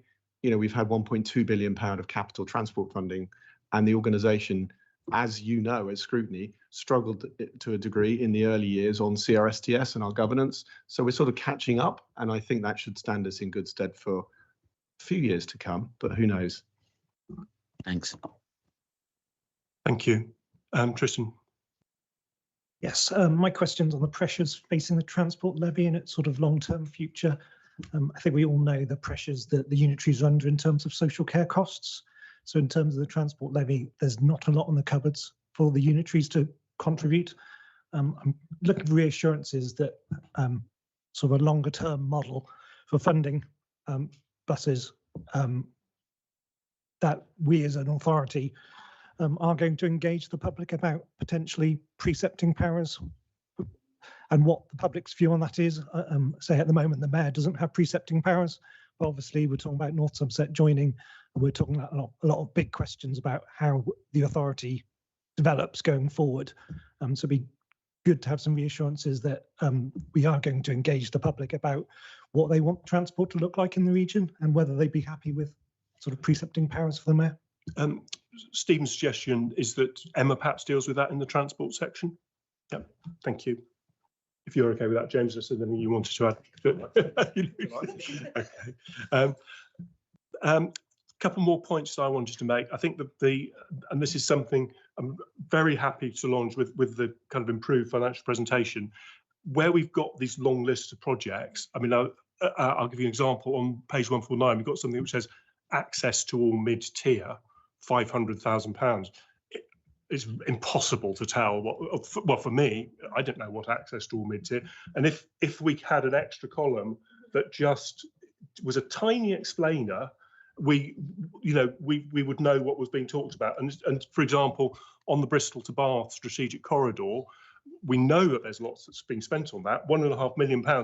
What that little section, what that £1.5 million relates to would be really useful. And just a simple thing like switching it to landscape format might give you the opportunity to provide just a little bit of extra detail so that everybody could understand when they're looking at that long list of capital projects, particularly across different authorities, what's being described. So that's take that on board. Super. We'll do that. Yeah. And I know on the business plan, again, which is very welcome, and we've got the auditor saying the authority should have an increased focus on operational outcomes. The business plan is super for providing the framework to get that basis on operational outcomes. At the moment, it feels like very much early stage. We've got operational outcomes, but they're not very specific and they cover the whole year. So the first time anything's not happening is at the beginning of the following year. So I would expect a business plan to have objectives by quarter and better clarity on by whom and by when, so that you're actually able to start using the business plan as a monitoring tool to say, how are we dealing with our operational outcomes but I know that this is, Stephen, what you're trying to move towards. Yeah, well, this is draft. So the intention is for Jess and the team to take a version to March. So the team can pick up the points that you've raised and factor it into the finalised version. Yeah. Super. Yeah. Thank you, Chair. If I may, it's also worth providing the context that we have an outcomes framework agreed as part of the growth strategy. If you like, that's a sort of moving towards from a position where most of the things in delivery have their own targets and KPIs.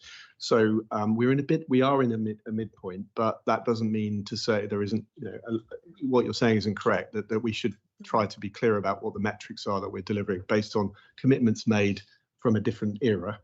Our effort is also, though, in light of everything we've been saying, so that when we start commissioning new things, and you'll see a lot of this coming through in the next 12 months, starting in March with some of the business cases that we come into committee, you'll start to see more specific outcomes and outputs that relate to the things that are already in the growth strategy. So this is a moving feast, really. It's better than it was a year ago, but it's not as good as it's going to be. Thank you. Any other feedback on this section of the agenda? This, just as we've said, is very full. No, thank you. Thank you, Ben. Thank you, James.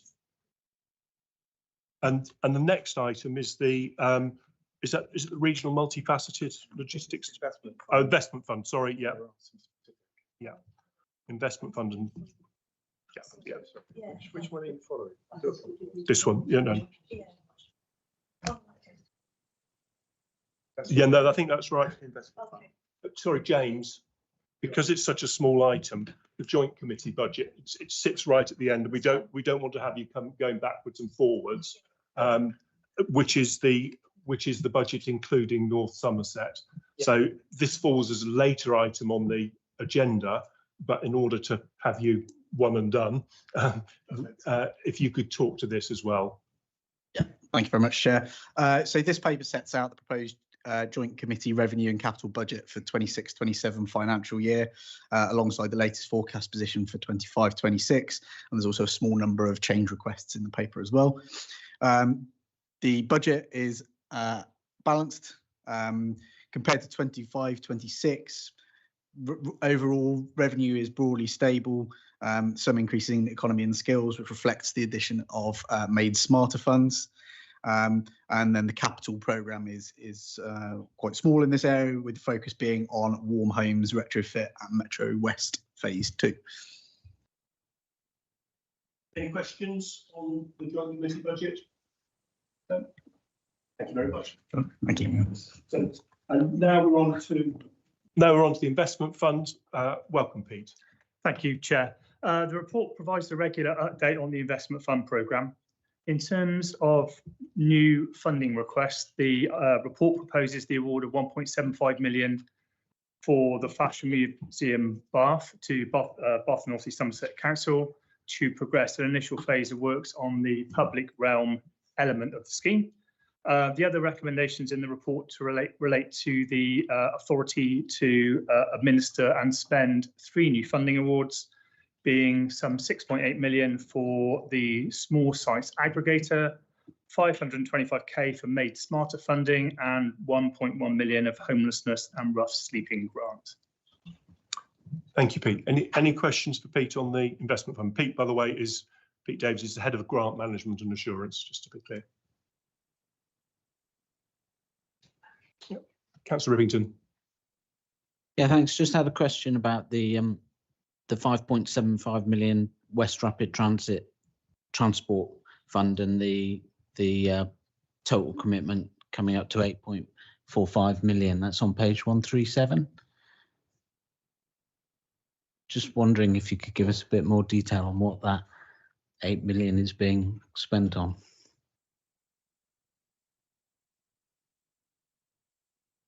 Or do you want to bring that up in the transport section as well? Thank you. Okay. Any other questions on the investment fund before we move on to the delivery assurance? No? Delivery assurance, please, Pete. Of course, Chair. The report sets out the change requests for schemes within the investment fund programme. As it is the case with this regular report, all the changes have been endorsed by the Portfolio Review Board, which comprises the Combined Authority and Unitary Authority Directors and Chief Finance Officers. As requested at the Overview and Scrutiny Committee in October, a short description of each project has been added alongside the description of the change in Appendix 1, which hopefully members find helpful and provides a bit of context. Any questions for Pete on delivery assurance? No.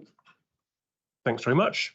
And Solange, we've got contract standing orders next with Elliott Williams. So I think Elliott Williams is here, but this paper did go to audit committee for review. Okay. It's more of a housekeeping paper to ensure that we're aligned with the Procurement Act 2023. But if you want Elliott to introduce and take any questions, happy to. I think if you just give us a bit of an overview, that'd be lovely. So is that okay? So yeah, the purpose of this paper is really to explain the rationale for the changes to the contract standing orders. There's primarily 2 reasons. One is improved compliance in terms of our processing of procurement activity, and the second one is to create a more understandable and transparent process for stakeholders, allowing them a more efficient process and a little bit more agility within our frameworks. There's several levels of threshold that we've altered that are explained within the document, but I think that's self-explanatory. Any questions for Elliott? Thanks very much. That is self-explanatory. Well, your explanation is. Lovely. Okay. Good. All good. Thanks very much, Elliott. Yeah.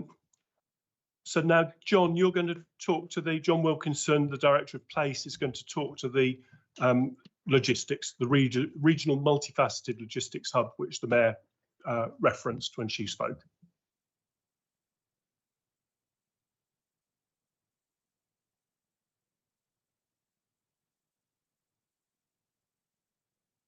Thank you. Good afternoon.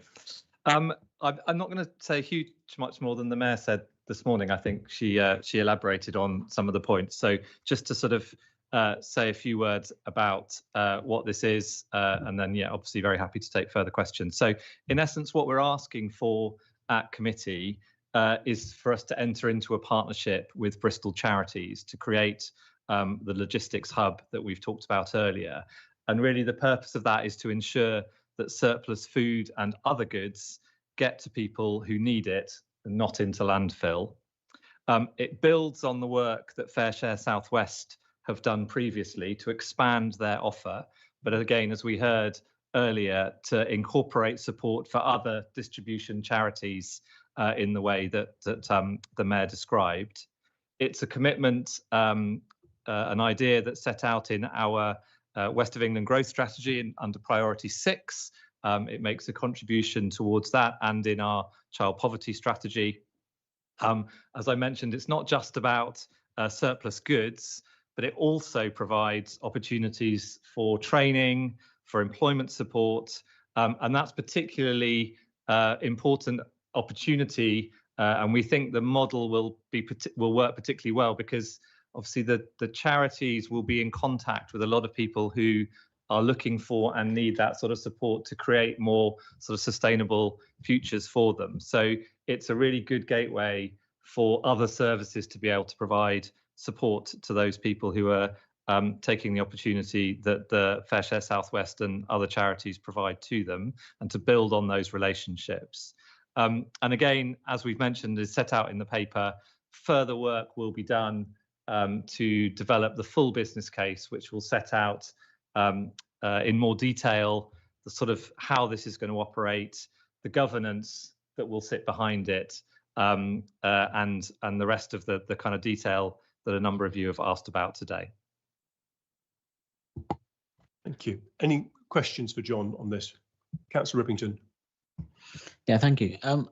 Just wondering, is there going to be a revenue element to this in the long term in terms of people actually working there and sort of supporting it, as well as there's obviously a capital investment in an actual building. I'm just wondering what sort of thing we're considering for the running of it. Yeah, thank you. So we will set out all of those costs in the full business case. Bristol Charities are an organisation that are well used to developing and operating kind of managed workspaces, which is why we think they're a good partner to work with on this, and they will set out through that business case, say, all the operational costs that will be required. We're not anticipating at this stage that we would need to put revenue funding into it, as is a capital investment to support the hub to exist. Thank you. Thank you. Any further questions? Yeah, Councillor David. Thank you. I'm just trying to do a better job of using the microphone. This sounds like a really exciting proposal. I just wanted to ask about what level of detail there will be in the business case about the benefits to each local authority area, not only in terms of the charities and support organisations that will benefit, but also the quantities of waste that will be diverted. In particular, the opportunity to significantly reduce food waste would be really welcome, and I'd like to see those benefits across the WECA area. Yeah, we'll certainly do some scenarios in that full business case. Obviously, Fair Share Southwest already operate a facility, and so the data and the impact evidence that they've got is fairly substantial. So we've got a good baseline to work off, and obviously we're looking to scale up not just their operations but the work that other charities do. So yeah, we will certainly set out our expectations that we will be wanting to hit with the distribution hub.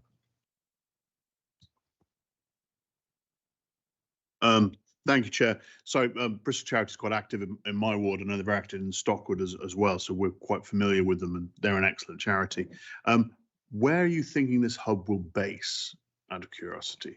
So we don't have a place in mind at the moment. So the process that we will go through is to, once the committee, we've gone through the committee process, we will work up with Bristol Charities. Now there's a particular specification for what we think we need.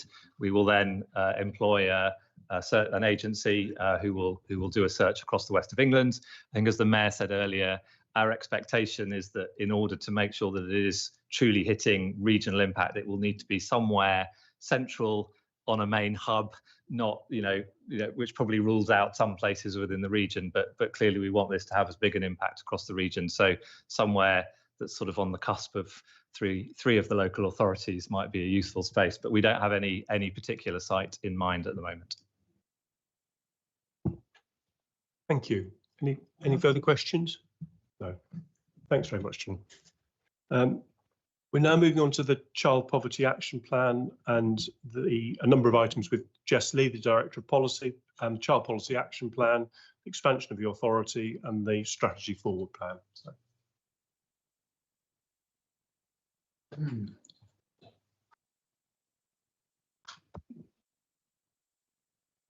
Thank you. So just tell us about the Child Policy Action Plan, Poverty Action Plan. Child Poverty Action Plan. So this is one of the commitments from the growth strategy, and Helen talked about it earlier on, didn't she? So the purpose of the paper going to committee is to seek approval for the Child Poverty Action Plan, and the aim of the plan is to address the challenges faced by the around 27% of the children in our region that are growing up in poverty. I think the plan shows our sort of commitment, as Helen outlined, to using all the levers available to the combined authority to seek to improve the outcomes for children and families across the region, and it provides us with a bit of a framework to use that lens to look at everything else that we're doing. The development of the plan has been a really collaborative effort across offices here and in the unitary authorities, but also with VCSE organisations, other public sector partners, and a range of other people. The plan's got sort of 4 key areas that it focuses on, one being reducing the cost of living for families, supporting children to learn, grow and thrive, connecting our young people and families to opportunities and services, and the 4th is that pioneering new approaches for children and families. And I think it's worth sort of saying, as Helen outlined, that we recognise that this is one part of a much wider patchwork of activity on this agenda, but it allows us to have a bit of a focus in the way that we approach it, and demonstrates the commitment that Helen and the committee have to making progress here. So that's what the paper does. Thank you. Questions for Jess? Councillor Weston. Thank you very much, Chair. I wasn't quite sure where this fitted in, so apologies if I've missed something here. I was reading through the report, and once I got over the fact Gordon Brown was smiling at me on page 2, which I found slightly terrifying. But one thing I was a bit, for me, was about care leavers and children in care. It's not mentioned very much in this. Now, that might be because the primary function of that is the authorities themselves rather than WECA. It mentions them once on page 34, I think, and that's about it. And that was about free travel.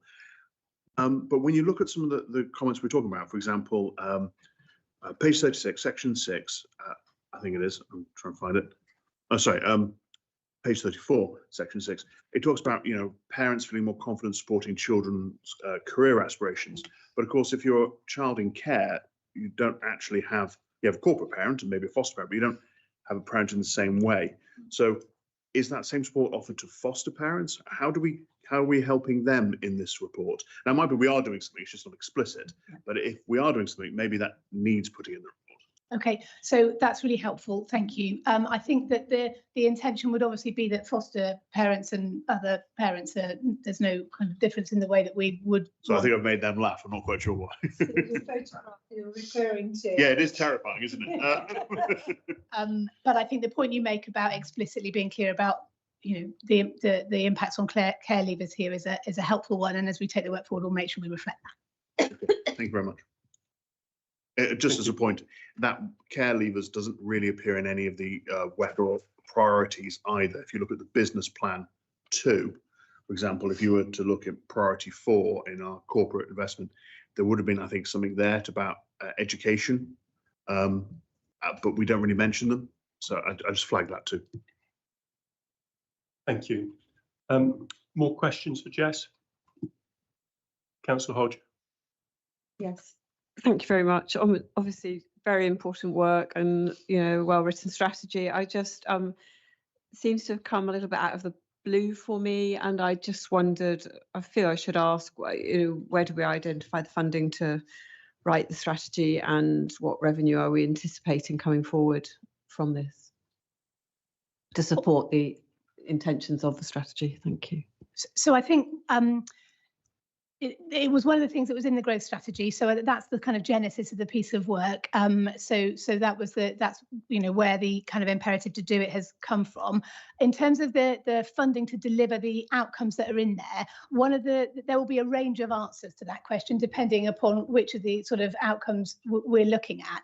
I think that the really important thing is that this provides us with the opportunity to do is to use the lens of addressing the challenges facing children and families as a way of thinking about everything else that we're doing across the combined authority. So we'll be, the existing funding streams and existing areas of activity using this strategy or this action plan as a way of ensuring that the requirements for children and families are sort of front of mind when we're designing the programmes of work. There will be other things where we will want to be seeking funding, whether it's talking to government or other investors to be able to deliver this stuff. But so it's setting out our sort of action plan, our intention, I suppose, rather than being a fully developed set of specific activities at this point. Thank you. Councillor Blake. Good work. I think the question for me is how you get that intersectionality across this. So Marvin used to say something about it's all very well being poor, but if you're black and poor, and if you're disabled and poor, there's a particular approach to this. I just wondered how we are tackling those types of issues in this strategy. So I think we're working with partners. So, we absolutely would recognise that the combined authority doesn't have the answers to all of this stuff by any means. And it's an area of work where there are lots of people who are far better placed to be able to take the view on that. And we will be engaging with them as we take this work forward. As Helen mentioned, we'll be establishing a sort of board to oversee development of the work as it continues. And I think we will want to have to seek help from those who are far better able than us to be able to, ensure that we recognise those points. Thank you.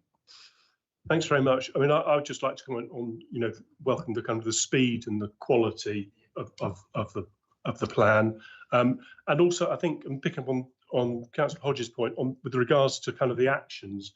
I was pleasantly surprised when you looked at the clarity of the associated actions, how many of them you could see being ticked off by existing funding streams. So clearly a lot of thought has gone into those rather than just doing a high level policy first and then thinking about the actions. It's a kind of feels like a well integrated piece of work even at this stage. So thank you. Councillor Clark. Yeah, just a quick one. How does this plan sit with the other plans within the authority?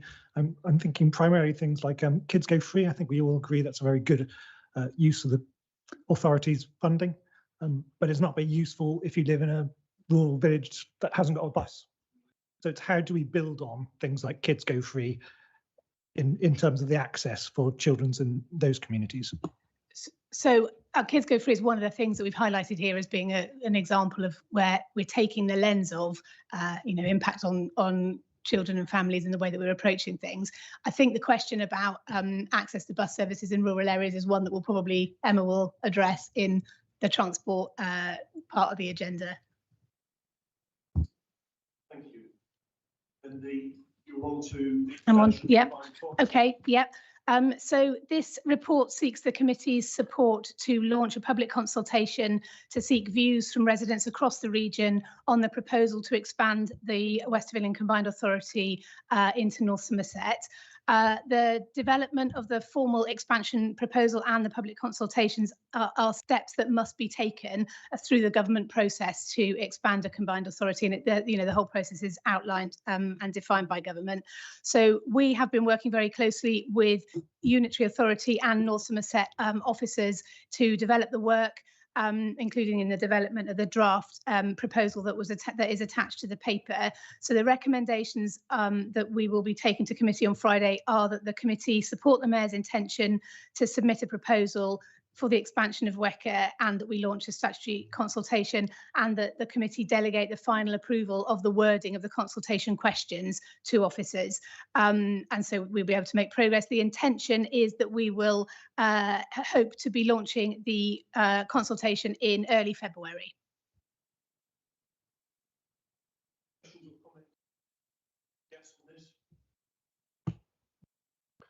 Councillor Clark, then Councillor Wells.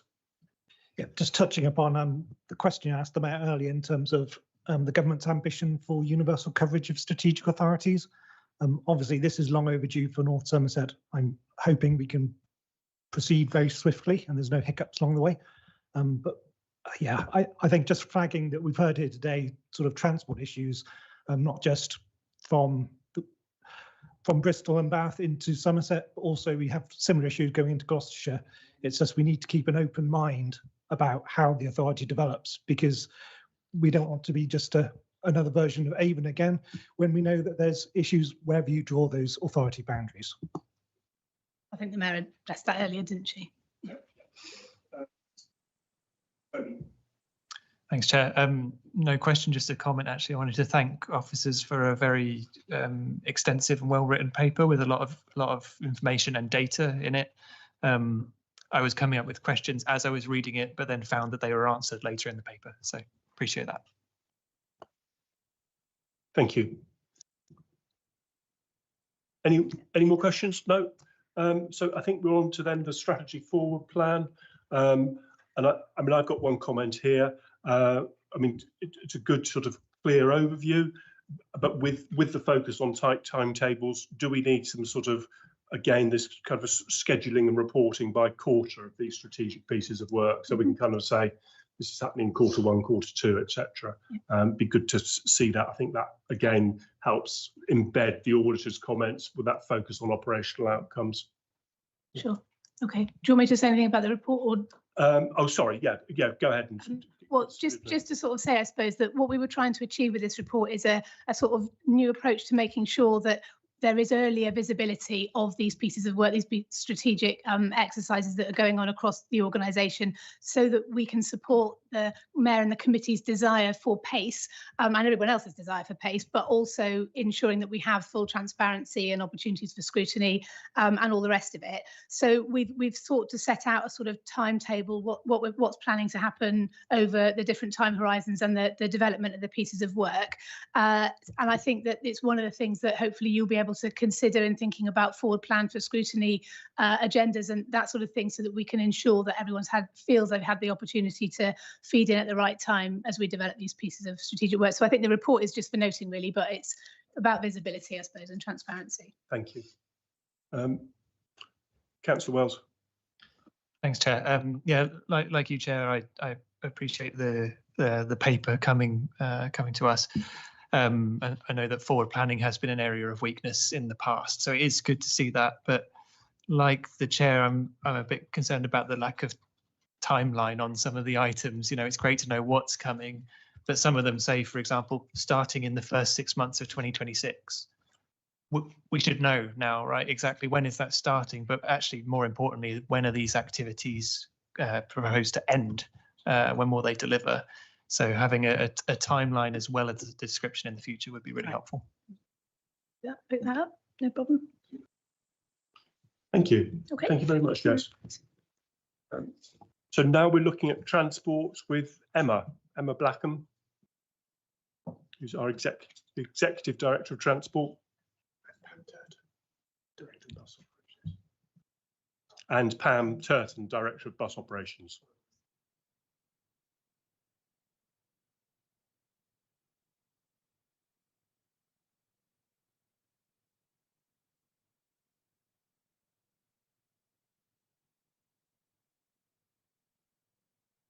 Okay, yeah, if you give us an overview. Yeah, welcome. Yeah. Good morning. Thank you for the intro. So the paper that's going to committee on Friday seeks to do two things. One is to provide an update on all things buses, which I'll go into a bit more on in a moment, and one is to provide an update on the kind of capital delivery element of the Transport Directorate around what we're doing with CRSTS.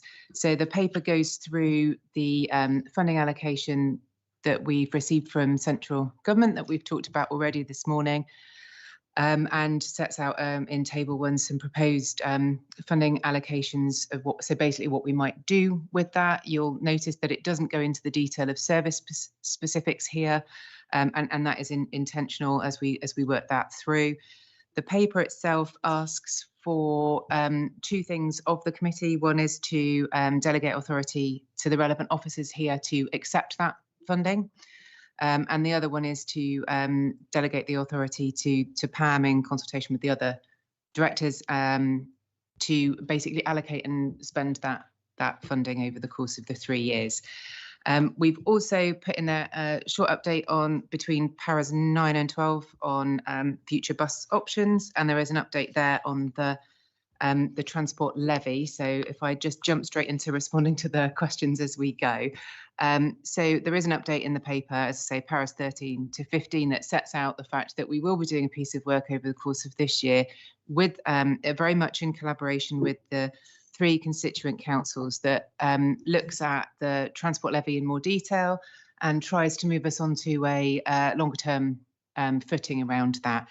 So how do we do it? What have we done in the past? What are our options into the future? And I think if you have a look at one of the para 4, I think it is, under para 15, the point 4 says that we will be looking at funding options as part of that piece of work. So hopefully that addresses the one question from earlier. So the later part of the paper does an update on where we are from the CRSTS work. So obviously, as we came to overview and scrutiny on the way to committee back in October, that was a big point of decision making for the CRSTS programme. So the history is set out in this paper, along with an update that after that went through committee in October, we needed to go away and do a process of rebaselining. So we've done that, where it's at different degrees of having completed that at this point in time, but we're hoping to get that fully completed in the next week or so. Then we'll submit a change request to DfT and we'll provide a further update on the back of that as it comes back through to committee. There's also a couple of paras in there that just provide an update on where we are in terms of the TCR delivery plan, which in essence it's a work in progress at this point, but we're very much trying to associate that, as we said we would do last time, to the delivery of the growth strategy and the growth in that. So actually the decision for committee on that is to endorse or approve an amendment to the series of delegations we've got for the CRSTS funding programme, which currently means that early works funding applications go through both a directors group and then are escalated to a CEOs group. This suggests that the delegation comes to me and fellow directors in the first instance, and then escalates back up through the usual process if we can't agree. There was another couple of questions. Do you want me just to reflect on those immediately? Yeah. So there was a question about mass transit and what the funding for that is to do. So you'll be aware that there's been a long-standing policy commitment to 4 lines for mass transit in the Joint Local Transport Plan. Those lines have been developed over the years and were subject to a strategic outline case for mass transit that was approved before my time, but in recent times.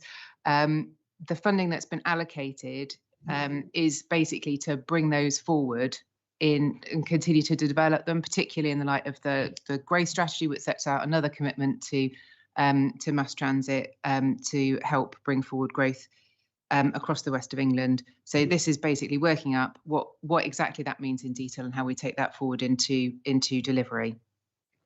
The final question was around the relationship between fares, incentives and services, and the need to have rural services, have rural services to be able to use them. So I'd start that by saying we absolutely acknowledge access to rural bus services is really important. We have been working on all of our conversations around buses with all the transport members from across the constituent councils. We meet really regularly with them, and we've had this debate a number of times. We also engage with the EP advisory panel, which we've talked around, to basically try to get a balance to what we do. So we are a regional authority, and our view is very much that we need to do the best for the region, which is actually a combination of dealing with things in urban areas and focusing in on the rural network.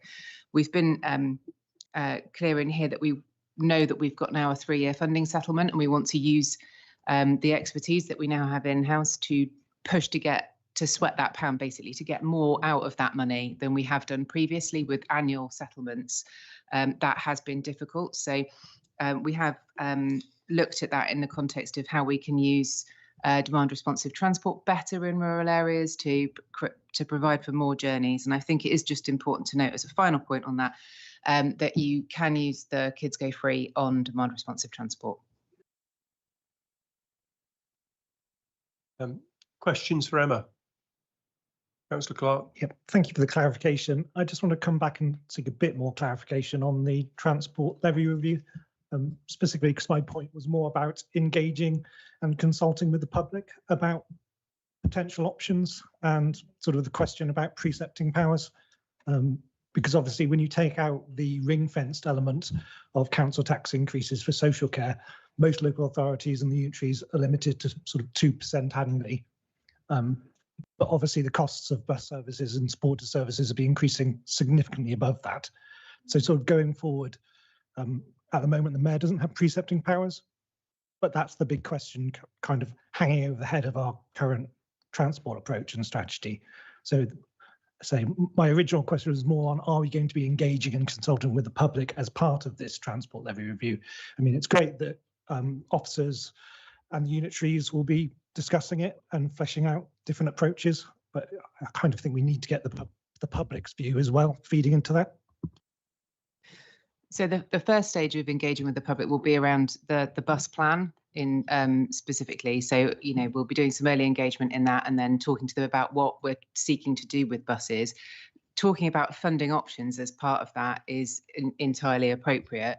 What I wouldn't want to do at this stage is to say that we'll definitely engage on the transport levy at a certain point in time, because actually what I think we need to reflect on is that it's people wanting to comment on what a regional transport network looks like, the idiosyncrasies of how we achieve that between, you know, bus reform methods and how we fund that slightly separately is all part of that discussion.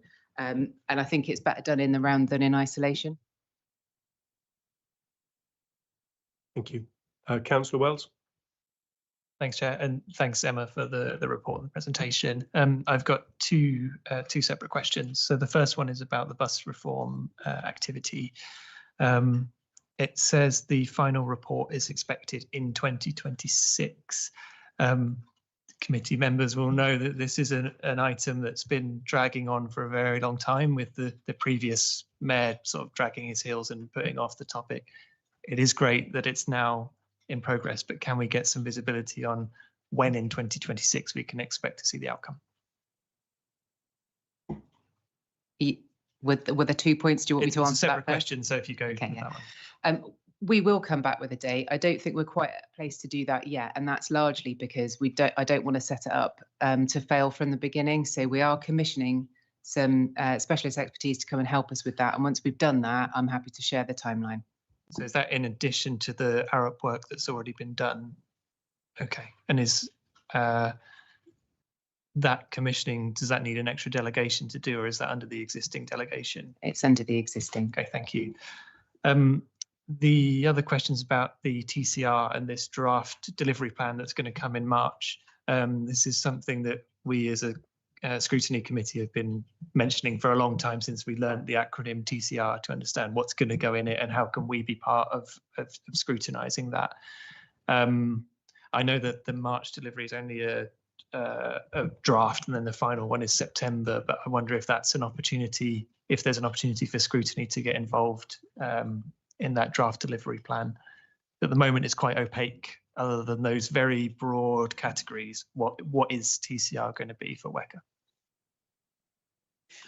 Yeah, and what I would say is, please be assured that there isn't a 300-page document sat somewhere that confirms everything we're doing that we're just not sharing. We're simply not in that place yet. So we've been doing quite a lot of work with the UAs to have the conversation about what needs to be in there. And I think it's an interesting piece of work to bring together at a time when we've now got the local growth strategy. So that's been really helpful.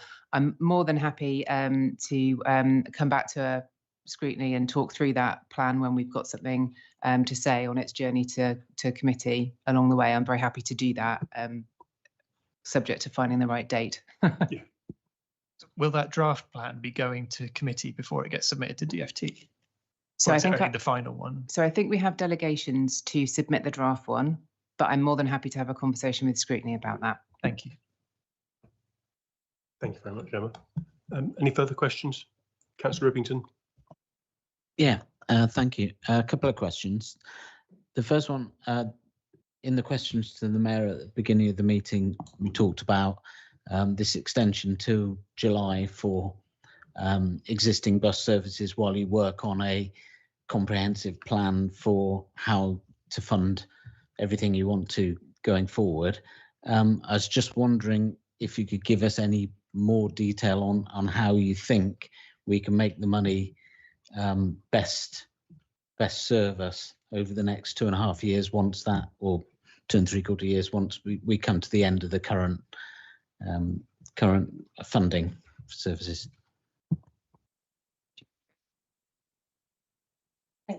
Thanks for the question. So as you say, we're taking an initial step around the kind of 4-month extension of some of the West Local routes to make sure that we've got that stability and continuity of connections while we undertake further work looking at how we can best use the grant. We are working at pace to look at all of the options that we've got. So one of the things that I think we're keen to do, which we've emphasised in the report, is the importance of being innovative, looking at different ways in which we can really maximise how far that money goes. And so part of that is looking at the different ways in which we can provide for rural connections, which tend to be much more expensive than providing city-based services. So that's one of the key things that we're going to be doing. We're out to tender at the moment, as I say, for a demand responsive transport southern zone system and the West Local routes, and we will be evaluating the best possible ways in which we can make sure that we are delivering connections in accordance with the aims and objectives outlined within the growth strategy. So we've been very lucky to have quite a lot of quite a lot of time with our UA colleagues, officers within the UAs, to look at how best we can cater for the priorities of their communities, as well as looking at those regional imperatives. Okay, thank you.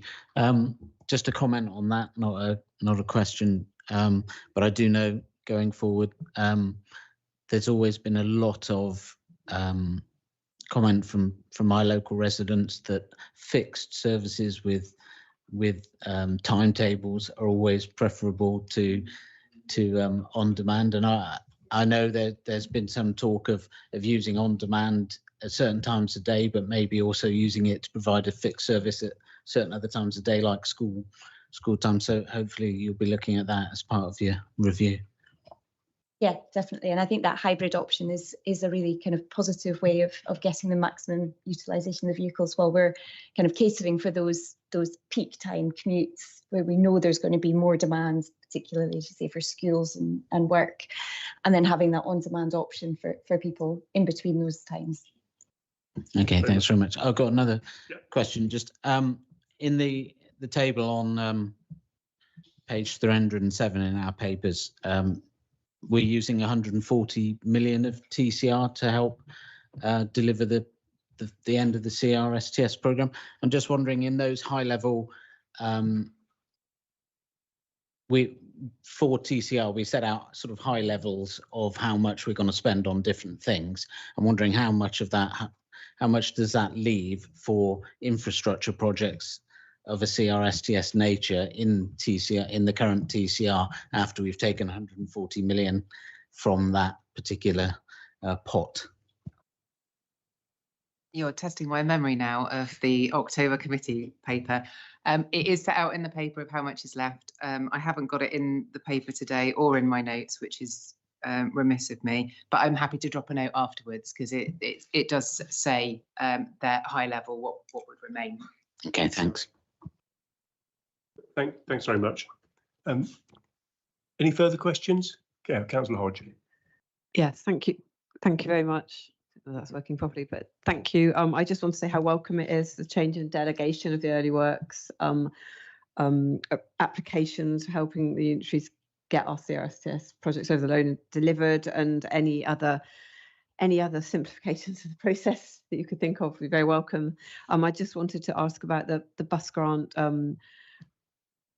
the 4-month extension, and just to be really clear, whether you feel there is a risk of some services, just some bus companies not being able to continue the service with the uncertainty that 4 months brings in. I realise that you've only just got notice of a bus grant and it's been a difficult issue to resolve.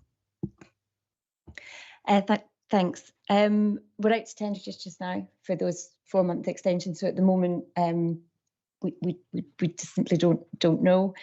I think where, so I suppose there's a slight difference between the West Local routes versus the other types of services that we've got out there. And at the moment, in terms of the West Locals, we haven't had a response that suggests that for us to worry about those routes not being continued in some form.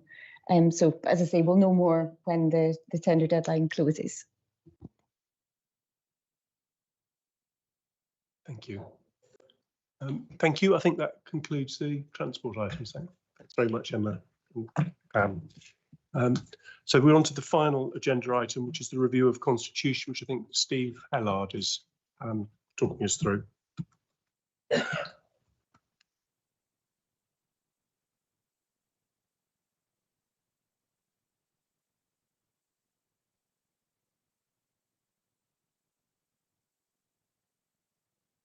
So Steve is the head of the legal services and the deputy monitoring officer.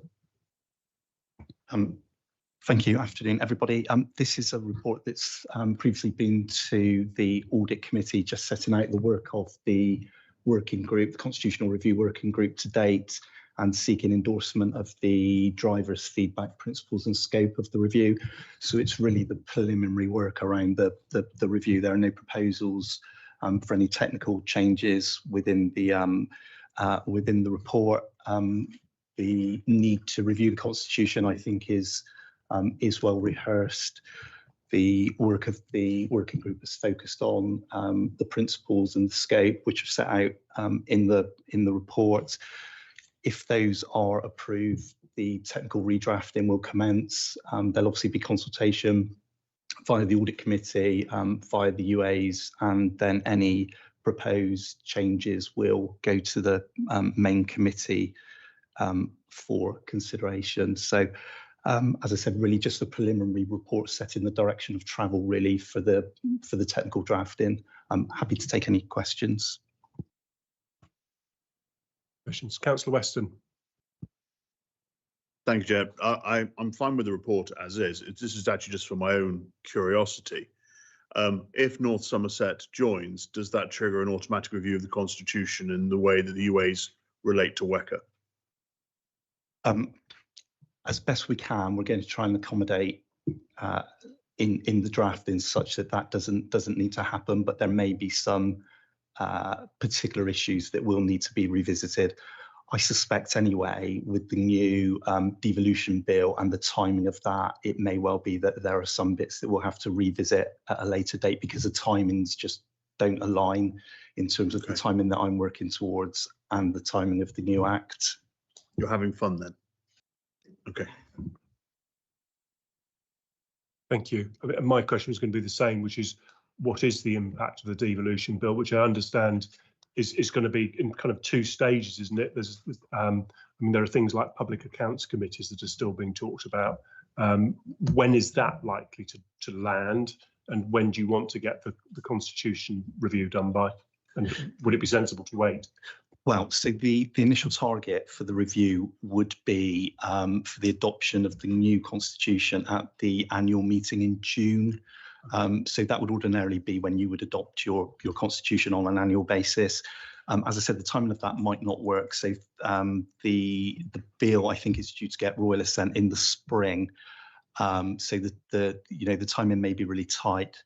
It will change things like the voting arrangements, so they will become statutory. It will deal with things such as commissioners, for example. So there'll be a whole host of changes, and following that there'll be a number of statutory instruments that will set out the details. So aligning the two is going to be challenging, and it may well be that we do what we can and we then need to have a further review once the new legislation is in place. We also need to be mindful of the Planning Act as well, and the Strategic Planning Board requirements, which will be set out in statute. So the timing of that may not quite align either. Okay, thanks very much. Any further questions? No? Well, in which case, thank you very much. Thank you very much to officers for all your work in preparing papers and being here to answer questions. And thank you to members for all your questions and participation. And our next meeting is on Monday, the 23rd of March. Thanks, everybody.